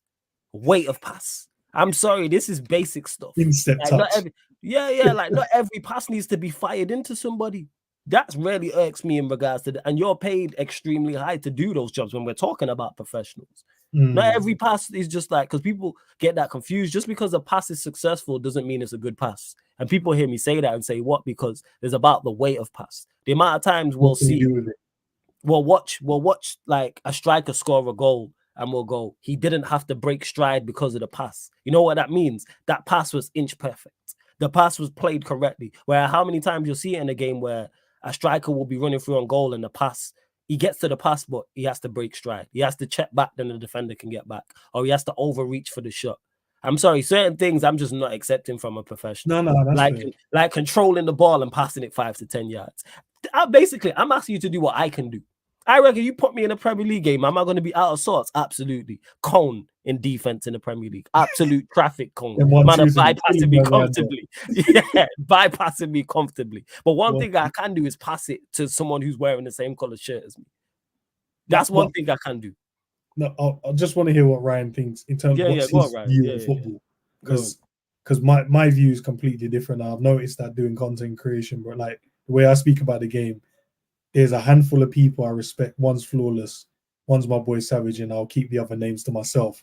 In terms of I've heard the way you guys speak about the game, and I'm like, But Ryan, what's your thing, man? Because I feel like for me, I feel like everyone just, if you don't score an assist, you're terrible. Now, Flawless knows I'm not all about the stats at the end of the day. Like, I see plays for how they perform and how effective they are on the pitch and what they're bringing to the team. You cannot score an assist, but you're bringing so much to the team. Firmino was the prime example of that for us at the end of the day. Let's be honest. You have that point to give him, even though Ryan is just like a crazy emotional. I have to give you credit. You have given McAllister his flowers where he's played well. Yeah, I gotta give Ryan credit for that, and that's outside of goals and assists. And you said McAllister today. On point. But yeah, go on, carry on, right? McAllister's probably been our best player last couple of months, to be honest with you, since he came back from injury. He's probably been our best player. I'll be honest with you. Like, he's been really good. Big up TJ, man. Big up my guy TJ for the raid. Everyone who's locked in from over there. Make sure you subscribe to TJ Ryan TV. I need to get TJ and Ryan on the same stream together. But go on, Ryan, carry on. But no, man, it's obviously I don't look at stats like that. Obviously, stats are important. You know, you want your attackers to score an assist at the end of the day and to have output. But you also have to look at what else they're bringing on the pitch. And for me, I look at a Cody Gakpo. Cody Gakpo, I know the reason why I rated him so highly is because of his all-round game, of his intelligence, of his link-up play, hold-up play, Mhm. facilitator. I thought he could be that kind of Bobby replacement because I saw it last season when he played for us in the second half season. I thought he was really good as the false nine. But, okay, and I have sympathy for him this season because he's not being given a consistent run of starts and he's in that role this season. And that's why I've defended him. But he has been given a consistent run in the last few games, and I've watched his games closely, bro. I watched the game closely, and he has been poor in terms of the basics, to be honest with you. Yeah, his runs and his movement off the ball is quite good. He's intelligent with that. But what are you giving me on the ball? You're not giving me anything on the ball, bro. You're not giving me hold up play. You're not giving me link up play. You're not giving me creation, at the end of the day. You're just giving the ball away all the time. Like, that's what it is, So, bro. so, Like, so for the Southampton game, if he stuck away the 3 chances, would you have the same energy about his overall game? I'd say his overall game was still poor, but I'd also give him extra credit because he did manage to contribute in the game by giving us output at the end of the But day. that's what I'm saying, though. That's what I'm saying. It's when we look at the game, are we looking at it from not an output standpoint? Would you You still have to credit look at it it from both or at not? the end of the day because output for an attacker is also important at the end of the day. I think that's fair. I think output is. I think it's both. Like I see what you're saying, and it's like it's not you scored 2 goals, so you played well. You can score 2 goals and be And terrible. Same Yeah, way yeah, you can get exactly. 0 GNA and be quality. What the best and that's players what I do, said what with I was asked Mo. for, is the I've mix. I've criticized Mo this season. There's games when he's missing for like 80% of the game. He'll score the goal and everyone will be like, "Oh, he was amazing." And I'm like, "No, Nah, he that's wasn't. We not carried him amazing. for most of that game. Yeah, Yes, yeah, he I know what you scored a mean. goal, but this is what I'm saying though. Gakpo's doing a lot of the running. He wins the ball back a lot of times, but no one cares about those moments. It's like what we do is, oh, he's lost the ball there. Let me just mark that one down. There you go, another negativity. But no one goes, oh, but he won the ball, carried it up the pitch, created an opportunity. He makes runs to create space. Sobo don't score the goal. He scored the other last night if he doesn't make that run. Darwin doesn't get the volley Yeah, he that was a scored good run in if all he doesn't make that seriousness, it run. was. Darwin doesn't get the opportunity to make that, when he cuts inside if he doesn't make that run. So that's 3 goals I can tell you from last night. He had a hand in by running to pull players away to give Darwin, gave Darwin another opportunity to get a goal. But no one watches those side of the game. We all just look at go, right, if he has a bad touch, let me put that down in my notepad. Oh, he's lost the ball here again. Let me put that down. You're not watching the other side because people, and I'm not saying you, bro, I'm just saying in general, people, they don't watch the game from a, A lot, I don't even know what the word to nah, you're use. right. And a lot of people just either don't watch the even if they're watching the game live, only pay attention to GNA. Then a lot of people don't watch the game and will see who got GNA or look at SofaScore. There's a plenty, and I've realized that. Who's the prime example of that? The guy who's at my football club, Bruno Fernandes. And rival fans are hearing, rival fans are kind of get it from because we'll be like, right, he's scoring all these goals, like, why he's getting all these assists. But I'm like, if you're a Manchester United fan and you're watching him, especially if you're of a certain age, I'm like, he's not playing. And even rival fans have started to clock it because now you know what's happened. The goals and assists have dried up, but his performances are not too far away from how he was performing anyway. It's just that he would get goals and assists. Like same way against City, for prime example, he got an assist that game. It was horrendous, but he got an assist that game. So what someone will do in 6 months' time is when we're talking about Manchester City, we got an assist in the Big Six game, away at the Etihad. Context. Do you remember the game? Find the word to use. I can't find the word to use, Ryan.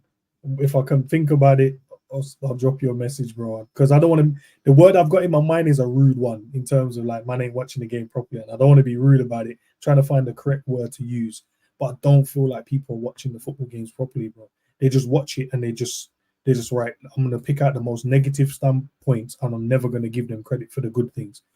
A player running back and winning the ball for us. That's why I love Darwin.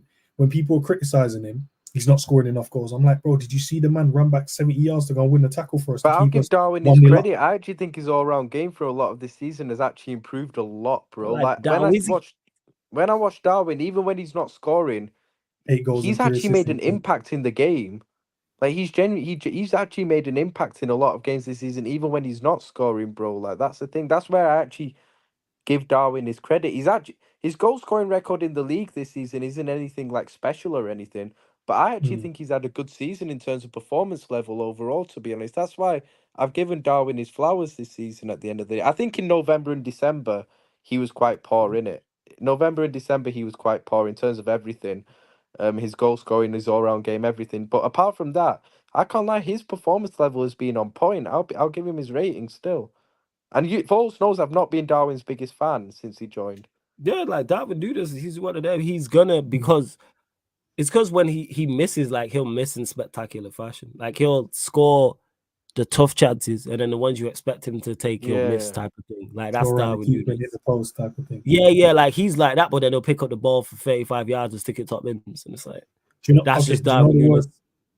I think I'm going to use the word. I watch the game from a tactical standpoint. I don't think I watch it, and that's why sometimes it seems like I'm making excuses or trying to find reasons to apply positivity to our players when they don't have good games, because I'm looking at the other side of the game. And I think most just look from, oh, it's end to end, he's done a skill, oh, he's had a shot, looks good, oh, he's put one in the back of there, he's having an amazing game. I was like, but are you counting the 3 times he didn't track back, lost his man, and that's the reason why we've conceded a goal? I'm counting that. I hear you. I think, to me, and how I look at it as a blend. I'm looking from all aspects. So I'm looking, so whether, obviously, if we're talking attacking players here, on the ball, I'm looking like, all right, what did you do on the ball? Goals and assists, of course, matter. Because I'm tired of ballers who people get away, oh, he's technically sound. Yo, but you don't produce nothing. Like, it's all well and good being you know who's a prime example of that? And I got criticized heavily for it when I was like, I don't want João Felix. João Felix is technically one of the best players in Europe. Technically has everything you would want. Ultimate comps player. You know what I'm saying? He looks like a 200 million, but then when you actually watch him in game, okay, all this technique, all of this flair, all of this skill, you know what I need? Output. Like, it's all well and good being technically sound. That's how I look at it. It's like, yes, of course I want you to have technique, but then I need output. So in regards to on the ball, I need you to be doing the business from an attacking aspect. I also need you to have something off the ball, because like you mentioned it about not being perfect, and I bang on about this all the time, because people will look at certain players and go, oh, he'll score goals, but I'm like, what is he offering outside of goals? We had Romelu Lukaku. His 20 goals, he scored 20 goals and 20 plus goals in his first season. Kept saying all the time, what does he offer outside of goals? He's too easy to play against. And that's why he's been moved on, and we see where his careers went, type of thing. So I think it's everything. That's me, though. I'm greedy like that in regards to, because there's players who can provide the output, provide on the ball stuff, off the ball stuff. Like, and I need like they're a rare breed in it to get those kind of blender players. I can yes, give you all of that. They're a rare breed. But you don't even need them to be. Let's say the output's great. The on the ball and off the ball stuff doesn't need to be great. Just be good. Be to a certain level. If you're 9-10 at output, and then everything else is 7s, you got one hell of a player. Because even if your 9-10's not there, if you're performing at 7 at everything else, you can still contribute. And I think that's why you got people like McAllister now. You've seen him now in the 8. His outputs are a lot higher now in terms of he's getting a lot more assists and goals in games now, because he's in a position now where he can positively affect the game. You're right about that, but I'm giving McAllister his ratings more so for what I'm seeing for him throughout the whole 90 minutes, in terms of the way he's not even the assists or and goals or anything, but the way he's just his passing, his controlling of the game. Like, even people say it's because he's moved into the 8. Sorry. People forget, people are short memories. When Endo went to the Asia Cup, McAllister was playing 6 as the 6 in that time. He was balling out. I remember the Bournemouth game. I remember the Chelsea game. You know, I remember these games, bro. The guy with Fulham in the semi-final, the Carabao Cup, he was balling out in the 6. So actually, like I said, he's been our best player last couple of months, and I stand by it, bro. Like, I don't know what it is, because Foles knows that I was really critical of him a few months ago. For me, his first 2-3 months of the season, I thought was very underwhelming, because I wasn't seeing enough of what I thought I would see from him in terms of on the ball. I thought he was sloppy in his first 2 or 3 months. I didn't think he was doing much. He was giving the ball away too much, getting dispossessed, getting pressed too easily. Since I would say the Man City away game in November, he's been fantastic, bro. I don't know what's happened, but he's just completely changed. It's like I'm seeing a completely different player. Like, it's crazy. And I have to give him his flowers, because he's been brilliant since then. It's the thing, though, about not giving people like having patience with them, right? So he's come into a new team with a different system. And when he signed, obviously everyone was happy and stuff like that. But when I was watching him, it felt like he was still playing for Brighton. There were certain things he was doing. Brighton allow you to, they would hold on to the ball, foot on the ball, allow you to press, and then pop it around you, and they'll create loads of space. They'll wait for you, draw you in, 1-2, 1-2, bang, they're in loads of space, and they're gone. And I felt like that's the reason why he was losing the ball in some moments for us, because he still had the Brighton's playing style. November, you're right. That's when he was like, oh, no, I play for Liverpool. This is the way. I'm getting used to this position. I'm playing the lone six. I'm not doing the double pivot thing. I'm just here on my ones. And my job is to control the tempo of the game and dictate, make sure progressive passing is there, making sure I'm screening the back line for anything. And if you looked at his numbers, because I matched up his numbers with Rodri, Declan Rice, who else?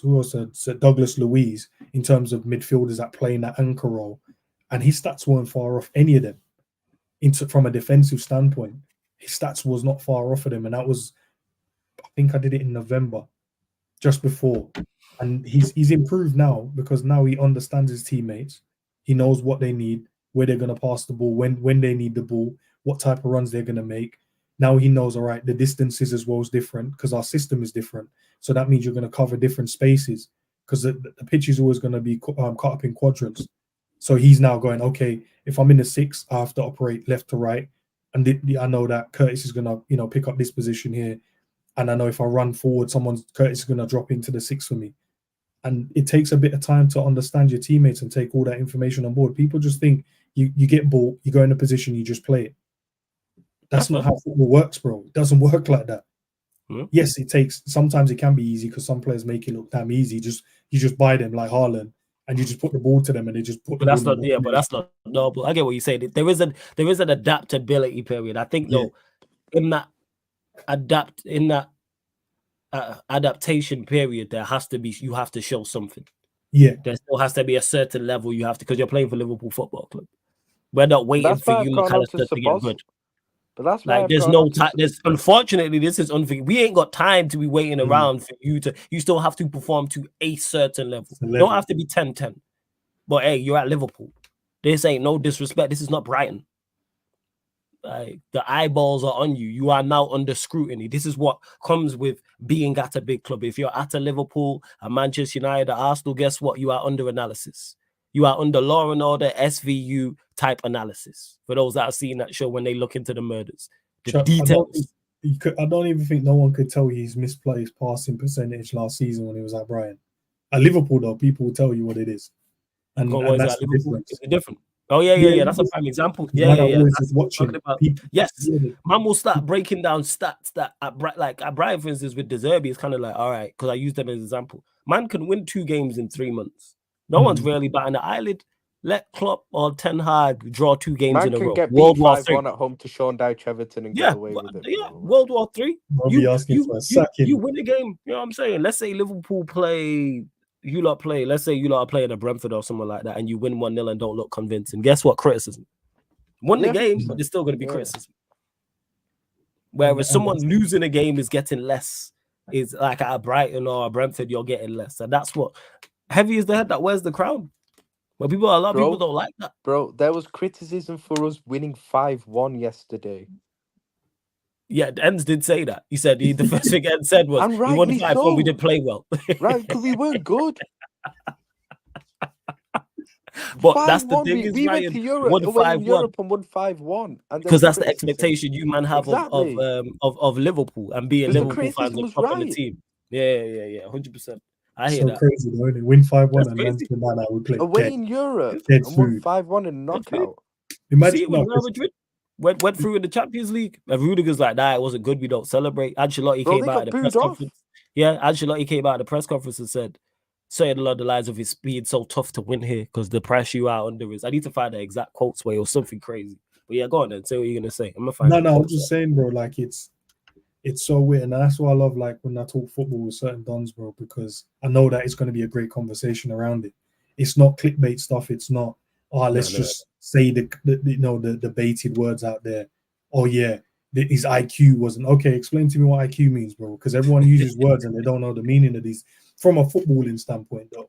Yeah. It's like, oh, he wasn't running into these areas. There was not enough progressive passes. What does that mean to you? Like, do you know what I mean? Like, man, then will say certain things, and I really want to just say, what does that mean? What does progressive passes mean to you?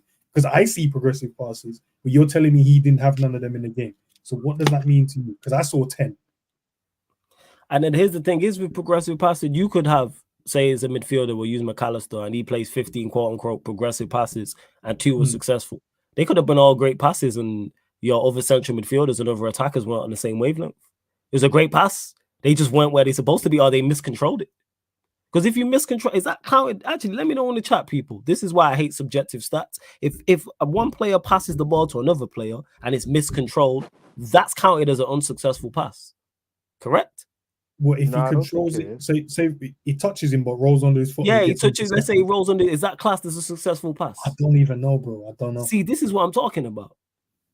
Or let's say, and how do you suggest it? Say like it's a pass and it's a 50-50 challenge. So let's say the pass is loose and it's a poor pass and your teammate goes into the 50-50 challenge. He wins the ball.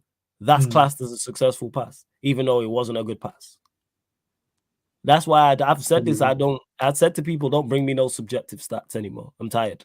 When people talk about expected goals and that, expected assist and XG, expected. I'm like, how can you expect a man to do something, bro? You can't expect him to. What? Because he scored 3 goals in the last game. His XG, his expected goals should be 2 goals or 3 goals in the next game. That don't make sense. Team plays different. Might have a man marker. Might have an off day. Like this. There's so many variables. It's like big chances created. And I said, what's a big chance?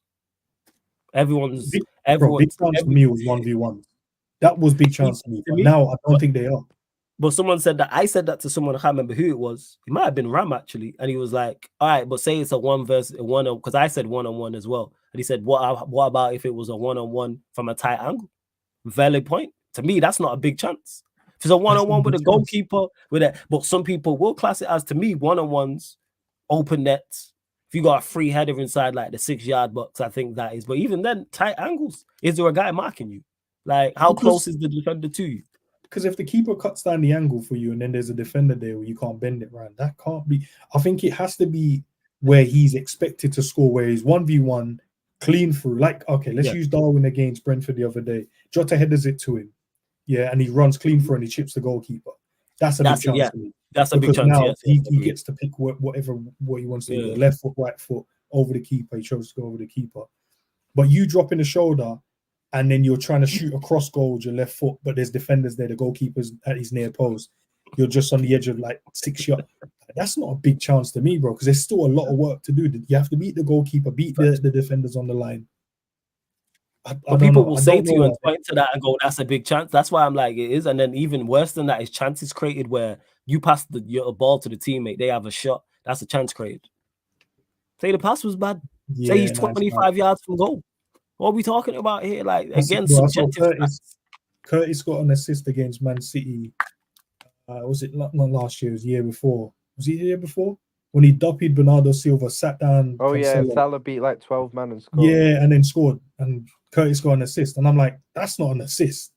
Yeah, I remember that. Yeah. I was like, nah, but you have to give him credit. Give him credit, bro. He passed the ball to him on the wing. He cooked up 3 or 4 man, cooked up another man and put it in the goal. That's not an assist, bro. It's crazy. Because that happened this season, like with, for example, Mano, the goal he scored against Wolves. Folsom got the assist for that. Bro, and after he dropped out like 3 or 4 man. He dropped out. He went past one man, past another, and stuck in bottom bins, and Folsom got the assist for that. This is crazy. Like the Rashford screamer. Absolute screamer. Bruno got the assist for that. Because Rashford just stuck it in the goal from 25 yards out. Oh, I knew if I laid it to you here, you're definitely putting it. No, you didn't. Like, it's jokes that is subjective. It's crazy, bro. But yeah, 1v1s is my 1v1s. I agree. Angle, not from just 1v1, straight down the middle. Let me get to the super chat from Andrew as well. Big up for another super chat. How do we beat City flawless in your opinion? I think you just have to. I think you just gotta rush them. I think you have to just be all guns blazing. You have to make them uncomfortable. And just make them uncomfortable. Don't let City dominate possession and dominate the ball like that. Yes, they have slightly more like 55 to 45, maybe 60 to 40, but don't let City go there and have like 65, 70% of the ball, be able to slow it down, control the tempo, quiet in the crowd. No, minute 1 on them. That's how I think Liverpool win the game. You have to just be on play any pace and power players you have. You're playing all of your fastest players in this game, all of your strongest players. And so Darwin Núñez is starting, Salah's starting, Diaz is a firecracker. I'm starting him because that's the front three I'm going with. You obviously McAllister's there. Is Szoboszlai fit? I go with Szoboszlai, whoever else. Like obviously if Konate, Van Dijk, it fits. I'm playing Robertson, like I'm playing all those players who are just gonna fly into tackles and just make it as frantic as possible. You're trying to score in the first 10 minutes. Yeah, I think that's what you're trying to do. You're trying to score in the first 10 minutes. Yeah. That's how I think you beat them. It's gonna be an interesting game though, and there will be a watch along on the Twitch for it, people as well. There will be a watch along for it. But that being said, we'll go to you first and foremost, Ryan. Scoreline prediction for that game. I'm gonna go 2-1 to us. 2-1. I think a lot dependent on Konate being fit, though. I think that's huge, just because I love Quansah in it. I think he's brilliant, Quansah, and I think he's going to be a great player for us in the future. But I do think when he's played recently, like very recently, I do think he's been a bit off form recently when he's played. That I just worry for him a bit too much in this game. I just think in the form he's in right now, this game might just be a step too far, just in terms of it's Haaland in it. It's Haaland, like, and it's City in general, man. Like, but I think if Konate is playing, I genuinely think we can genuinely win this game, because he's a big player for us. Him and Virgil got a great partnership at the back. Konate's pace and power will be needed because up against Haaland. So yeah. But yeah, I'll go 2-1. At the end of the day, we're at home, man, and I'll back us against anyone at home, bar Real Madrid. I always say this, bro. I don't back us against Real Madrid anywhere, home, away, neutral venue, I don't know, training ground. I don't know. I don't back us against Madrid because there's a mental block there. But anyone else, I back us at home, bro, at Anfield. The crowd's going to be rocking, bro. It's going to be absolutely rocking, bro. Like, and like you said, the best way and City are vulnerable, in my opinion, defensively, bro. Like, they're there to be got. I've seen teams score goals against them, create chances against them. And we've got the outlets and the plays in attack to hurt them at the end of the day. We just need the ball in behind, the ball over the top, and we're in at the end of the day. And we just got to take our chances. Núñez, for me, is massive in this game. Absolutely massive, because he's got the attributes there to damage City. He just needs to take his chances, because he's going to get chances in this game. There's no doubt in my mind he's going to get chances in this game, and he has to take them. He has to take them, bro. So... yeah, I think. Shout out G. Shout out G, man. That's my guy. And even though we're about to close out, you know what I'm saying? Late, adding some quality, you know what I'm saying? Some much needed quality to the show. My like Ram is in the building. Oh, yes, no. Ram. Not quality, bro. It's not quality. Oh, look at these two, man. Look at these. Look at these. My guy, Ram. Yo, this is sheer quality. This, you know what I'm saying? This is quality, sheer quality. Yeah, absolutely. But Ram, bringing the levels up, man. Bringing the levels up. Man. You're in a Forest fan, and this is bringing levels. Oh, yeah. You talk about Forest fan. I had to suffer through that result. You know why? I got kicked out of my own house because of that result. Hey, you know what? I'd kick you out as well. Ram, before obviously we are closing out, we'll get your prediction on the game. 1-0. See? 1-0. 1-0 City or 1-0 Liverpool. I'm asking. Oh, I thought he said C. I was like, Ryan might have said something stupid. No. Hey, Ryan always says stupid things. Come on, you ain't new here. But yeah. Yeah, 1-0 Liverpool. 1-0 Liverpool. Ryan, what did you say? 2-1 Liverpool. I said 2-1 Liverpool, yeah. 2-1 as well. 2-1 Liverpool. All right, people. Bro, I get goosebumps whenever I imagine us winning this game. I just think this game does so much. Like, I'm not saying like, oh, if we win, the title's done or anything like that. No, like, but I genuinely do think if any team does win this game on Sunday, because obviously it could be a draw, but like if any team does win the game on Sunday, I genuinely think that team goes on and wins the league. What if it's a draw, Ryan? If City win, just give him the title. It won't be a draw this one. Someone's winning. Well, we can't just say it's not gonna be a draw. Why do you? All right, it's gone. Why are you so confident it won't be a draw? Because of the amount of stakes that's on this. Yeah, and both teams know if they win this game, they're in the driving seat after that. City wins, they're in the driving seat. Liverpool win, we're in the driving seat. If it's a draw, though, then Arsenal's in the driving seat. Hey, we know that ain't last. You know what I'm saying? We know that. We know where that ends. No, Flawless. We laugh now, but in the end, it might Really funny. Nah, it's But the I thing laugh is, now it's because Arsenal are not winning the league, like, and their fans are starting to believe. They're starting to drink the Kool-Aid, and it's beautiful. It is so beautiful because But they what are if it starting to get the backfires? hope. I told you they're losing to Brentford on they're Saturday. not losing to Brentford, bro. What if? Wait! I don't think they Shite. lose to Brentford. What did you say, Ram? What if it backfires? When has it It not backfired for Arsenal in the past 20 years? It has, but maybe this first time for everything, isn't it? Okay, so you believe Arteta is going to beat both Pep and Klopp to a league title? I think Declan Rice is a game changer in my opinion. So you believe that so you believe Mikel Arteta is going to beat Jurgen Klopp and Pep Guardiola to a league title? See, when I say it like that, how crazy it sounds. See, it sounds mate. mad, like I'm just hating when I say it. It's But a then when great I put it in question. layman's terms, Apparently it they've got sounds the best. crazy. No, not crazy to Arsenal fans. They say he's the generational man. Yeah, exactly. But you know, It's a like great that's what it is. but it's Go a on, great go on, question from Flawless. I need an answer, Ram. What? He said, "Do you Is that think what that we're saying? Arteta is going to beat them to a title?" It's a yes or no. I think. I don't wanna speak the answer to that question, mate. Yeah. So we know the answer. Like I say, if Arteta somehow manages to do that, one, I give him all the flowers in the world and Arsenal, and then I'm dunking on both Liverpool and City. If these if Pep Can and you Klopp really allow dunk on City, Mikel Arteta, though? yes. More so Because Pep. they've won like More so what is Pep. it, 5 I and don't 6 care. before Take this, and that treble, negates and it. To get beat what by if they this won the Arsenal Champions side League this with season? Mikel Arteta. All right, we just saying anything right now. You know what I'm saying? Apparently they got We the just- best squad. It's flawless. What happens, right? If Beyonce just suddenly DMs you, No, what but- happens? What are we talking about? But no, but He Beyonce's gets a mini overrated. erection, But mate. That's what genuinely, happens. I wouldn't really do anything. Beyonce's overrated. But like, you know what it is, Flawless, right? All right, What wait. if City- Just to clarify, I won't use Beyonce for you. Who's your celebrity crush, Ryan? Good question. Sydney Sweeney. Or one of? Everyone hyping her up still. She just popped up out of nowhere. I Does thought he it'd be like because Sydney it's Sweeney? Ryan's age, isn't it? Because it's Ryan's age, it might work. Yeah, because the man in the group chat, obviously, you man are younger talking about her, innit? Like Sydney. Do you like Sydney Sweeney, Ryan? I don't even know. You if he even knows know her who name. Sydney Sweeney is. Nah, I do. Yeah, just but, Google her quick. All No, right, I'm just a trying to simple think who's my question. You must have a celebrity I've got crush. a few, but You must have one. You must. All right, so just name one. Zendaya. Nah, Zendaya's Is that overrated. the girl in Spider? Is that the girl in Spider-Man? Yeah, she's become now the sheep's choice. Like, as in, like, everyone started to catch on now. I'm a bit annoyed. Zendaya's massively overrated. I don't care what it is. Yo, Great Ryan, name your actress. celebrity crush. I need to use I need to use it for the example. I said, what if Arsenal win the Champions League? We just saying anything right now. I The said, vibe. no, I said That what I if do City not win the attest to. Champions League?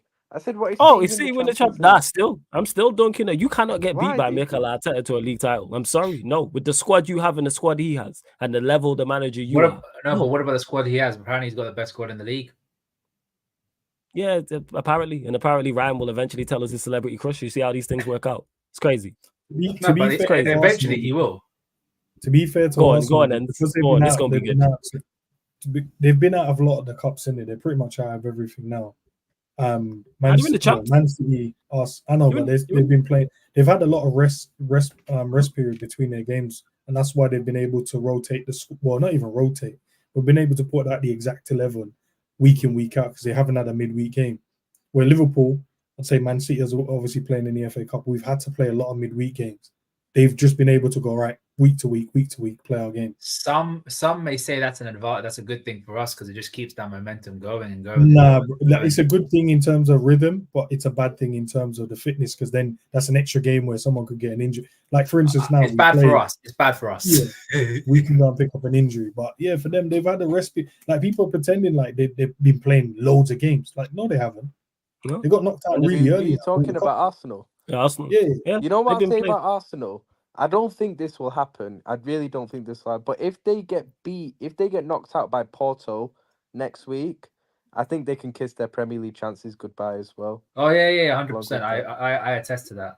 I think Why, if they regards get to knocked out by momentum Porto, standpoint? they won't get anywhere near the league. I think that Actually, damages, and I'm talking damages their confidence for the rest of the season. If that Flawless, happens. think about it. I want them to stay. No way. Flawless. No way. Bro, no, do you know No, what? I think if they stay in it longer, it hampers them. If they get knocked out, it still hampers I them as don't. well. I disagree. I think the longer they go in Champions League, it gives them more momentum. If they get knocked out by Porto, their confidence and mentality is damaged for the rest of the season. It's not. It's I don't not care that what way. anyone That would says. be from the fan standpoint and probably banter No, from it around. would, bro. You can't get knocked out Champions League by No, Porto. But Ryan can use a history. What happened last Their season? expectation, Arsenal's expectation this season isn't to win the Champions League. They know the teams. It doesn't matter, bro. It doesn't matter. But it does matter. They want the Premier League. I promise you, they want the Premier League. Of course, they want the Premier. But is that from a player perspective or a fan's perspective? No. I think it's from a standpoint where they're looking at all the other teams in there and they go, "Wait up, can we beat these teams?" But we have a good chance of winning this Premier League. Man City and Liverpool play. If they drop points there, I got one further. I think the Champions League for them is easier than winning the Premier League. Nah, if they play around Madrid or Bayern Munich, they're getting moved. Not Bayern. I don't rate Bayern Munich like that. Bro. I think don't get mistaken. I think they would lose to Manchester City in the Champions League. I think they lose to Real Madrid. Anybody else, I think they have a chance. I think Inter. They have I think a they better chance. Inter. They have a better chance than toppling Liverpool and City in the league. All right. You see the way that they play. Like Arsenal, they play expansive football, but you play against some of these teams in Europe, you leave that much space with the speed that most of these teams have. They'll kill you, bro. They'll kill you. They're a good footballing side. I know they've not been that great this season from a football standpoint. On the day, if they turn it on you on the day, bro, you could find yourself 3 or 4-0 down. But it's whether their defense can stay firm. Pause. Yeah, no, listen, I get that. But we've seen that with Port. Arsenal struggled against Porto to score a goal. They didn't have one shot on target. Yeah, that's facts. I would say Bayern's defense is better than Porto's defense. Like I said, I just don't see them. No, I won't attest to that. As a unit, Porto, you probably say defensively. Yeah, that's what I'm saying. Yeah. Because haven't they conceded is it not like 13 goals they've conceded all season or something like that, or some crazy record? And I think all them players have checked out. And then we had the day off. Real Madrid, they're getting cooked. Yeah, Real Madrid, they get touched. They get touched. I don't think Arsenal win either. That's the craziest part. But now it's a conversation because people be hyping it up. And that's why I said more and more Arsenal fans are drinking the Kool-Aid. And I'm there for it. I like this. This is great. Because the tiers are going to be in 2 competitions, not just one. That's the beautiful thing. When they fall short, as always. If they have a week's rest in between all their games, which you've seen that they've had recently, they're winning games 4 and 5-0. Yeah. You keep them in the Champions League longer and they have to rotate the team. You know, if they've got maybe Man City midweek, or no, they've got Man City on the weekend, but they've got Real Madrid midweek. I get what you're saying. That point makes sense. The amount of energy they would have to expend in just the Real Madrid game, then to go and play City. It's a long day, bro. You're spot on, but I think you're giving them too much credit. Because whether they go out or stay in the competition, they ain't winning either competition anyway. You giving them too much credit. I keep about that much. They're not. Say that again. What did you say? No, I'm saying the Premier League they're not winning. But what I'm saying is that a team that has a week's rest in between each game, where they can organize and ready for the next challenge, is a team, especially like Arsenal in terms of the way they play. Mm-hmm. But you know what happens if they go out of the Champions League as well? First of all, I do agree with Ryan on that. First of all, it damages Porto. But first of all, it damages their confidence. But also, what you have to remember is that only increases the pressure on them to win the league even more. So forget about the 1 game a week. It increases the pressure on them so much. And we all know Arsenal under pressure, bro. The only times we've seen Arsenal under pressure last few years, guess what?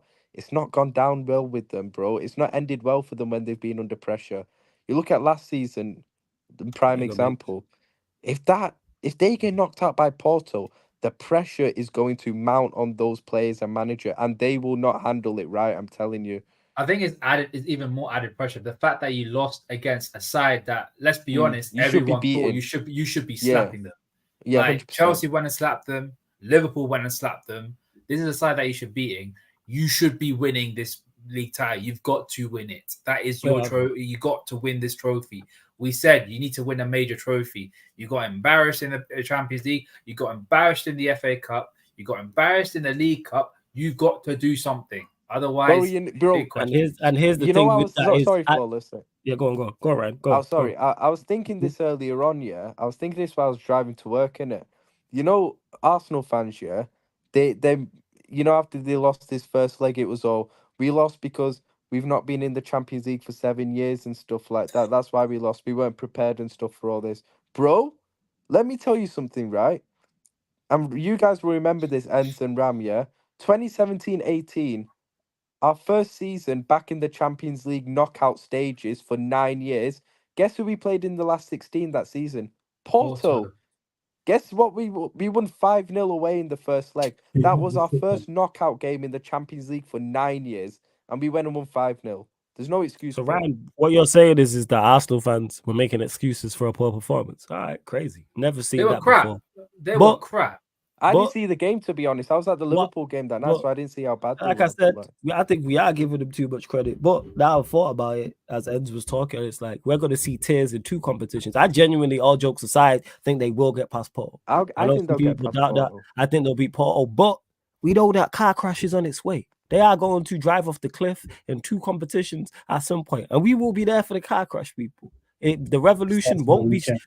It won't be. It will not be televised. It will be live streamed, and we will be here documenting it on Sarcasm TV. I cannot wait. I'll say because I know how this goes. The same way it went last season.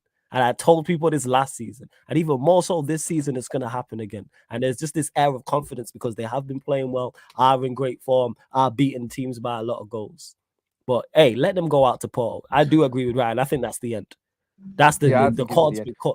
Would you consider lost on the weekend, by the way, because I do believe they're going to drop points against Brentford. They're not dropping points to Brentford. Go on, elaborate on that. Why do you think they're dropping points against Brentford? Go on, and I just want to hear that. Because they're a set piece team. Arsenal suffer when they play against those because Arsenal's you'd say they're superpower set pieces. They tend to get the first goal from a set piece. That's true. Brentford are a team that can kill you on a set piece. They're very good in the air.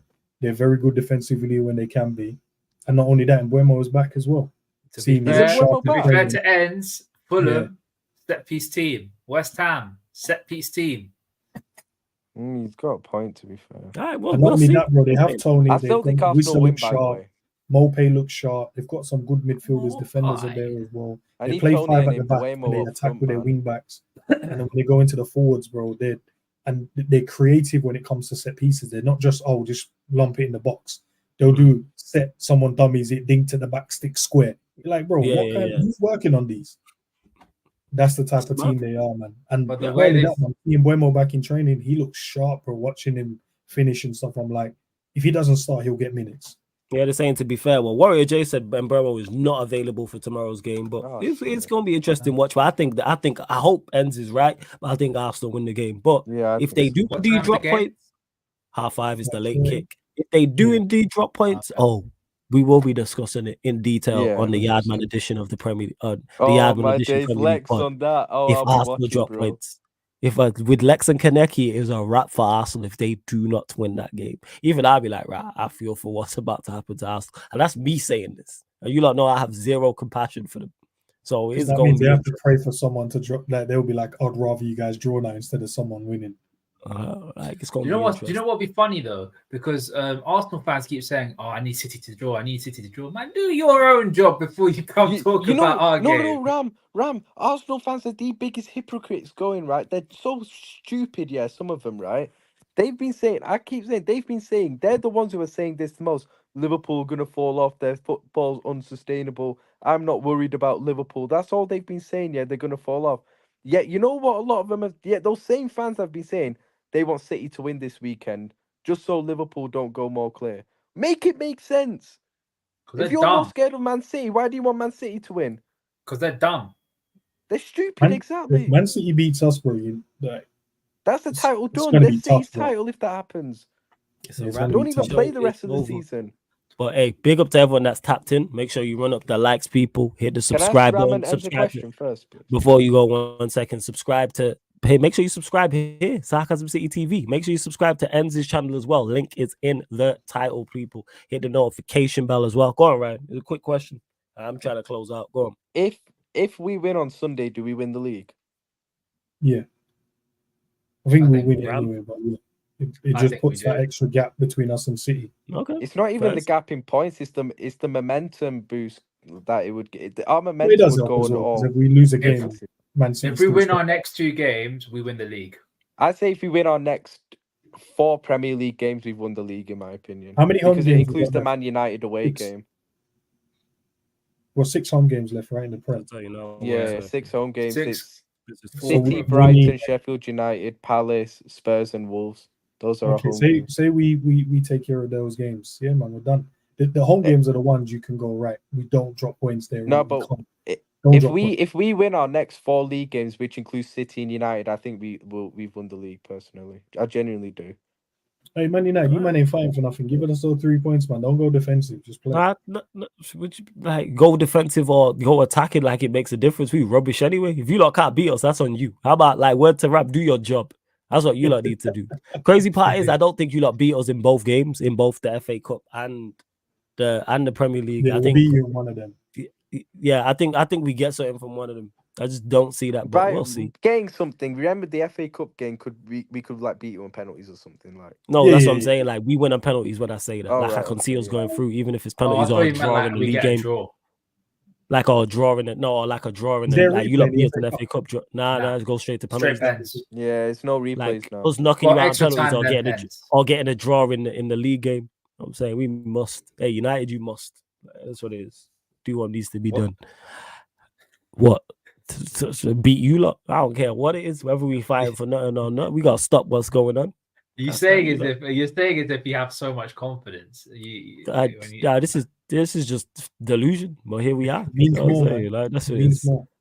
This is straight delusion at this point in time. I know what I'm looking at. But Ends, let them know where they can find you, what you got coming up, all that good stuff. Tomorrow, call-in show after, not tomorrow, sorry, preview tomorrow for the Man City game. And then on Sunday, I've got the call-in. We do a call-in show after every Liverpool game to hear the fans' emotional standpoint of how they feel straight after the game. And that's it. But Ensman TV, guys. Simple, straightforward, in the name, in the title, it's there. Links in the title, people. Shout out Ram, shout out Ryan. Big up everyone that's locked in. We are going to redirect. I seen what you said, Warrior J. Rants is live, so we're going to redirect to him. I don't think the main event has started yet, but I'm going to go and watch it anyway. But yes, run up the likes, hit the subscribe button. Don't forget, we are available on all audio platforms as well. So this show, all the other shows you see on the Sarcasm City TV YouTube, apart from watch-alongs, are available on all audio platforms as well. So Spotify, iTunes, Apple Podcasts, SoundCloud, wherever you listen to podcasts, wherever you stream music. If there's a podcast section, type in Sarcasm City TV and it will pop up. So Spotify, make sure you follow us and 5-star us. If you are a Spotify user, type in Sarcasm City TV. iPhone users, the exact same. iTunes, Apple Podcasts, 5-star us, leave us a review. We're back. We're going to run pro clubs, people. So after the fight, make sure you get over to the Sarcasm City TV gaming YouTube channel because we're going to run pro clubs. And then following that, we'll be live on the playback. NBA watch along. LA Lakers versus Milwaukee Bucks. So we'll be doing Lakers Bucks. That's 3 a.m. Right, big up the Magic. UK time, people. Yeah, shout out to the Magic every single time. And then tomorrow, people, unfortunately, well, today, no, it's still technically tomorrow because it's not gone midnight. A watch along. Manchester United versus Everton. We'll be here for that, unfortunately. And then following that, 10:30 p.m. Like I said, the Premier League podcast Yardman edition. We'll be discussing all the Saturday games that have gone on and looking ahead to Liverpool, Manchester City as well. And then Sunday, you will get the Liverpool Manchester City game on the Twitch. And then following that, you will then get the Sarcasm City Sports Q&A. And then following that, to end your weekend, the Manchester United Chelsea Spurs show. But all this is on the upcoming live stream schedule, people. So we keeping the show on the road. Go on, hit me. Go on, Ram. For the Yardman podcast, you should bring in some like delusional Arsenal fan or something. See, Lex said that to me, and I was like, I just don't know a Jamaican Arsenal fan. Plus, with 2 Jamaicans there, the show already goes on for fucking ever. If I had another one, we'll be there for 4 hours. No, because he's man love to chat. No, for those ones, for this week only, if they do end up dropping points, get just a delusional one. Just get some random one. Jesus. Just to cook him. We just need someone just to get cooked. Man just want to create sure this man cooking for no reason. Yeah, they'll get cooked anyway if they don't. If they get of course, yeah, because Troops is yard anyway, so I'm gonna get Troops on at some point. 100%. I get, but I'm not gonna get him. Yeah, get him. Let him get cooked. I'm gonna get Troops on, but I'm not gonna get him on after I lost. But I'm gonna get Troops on. That part in that episode where I think Kaneki said a Jamaican Arsenal fan has the best memory.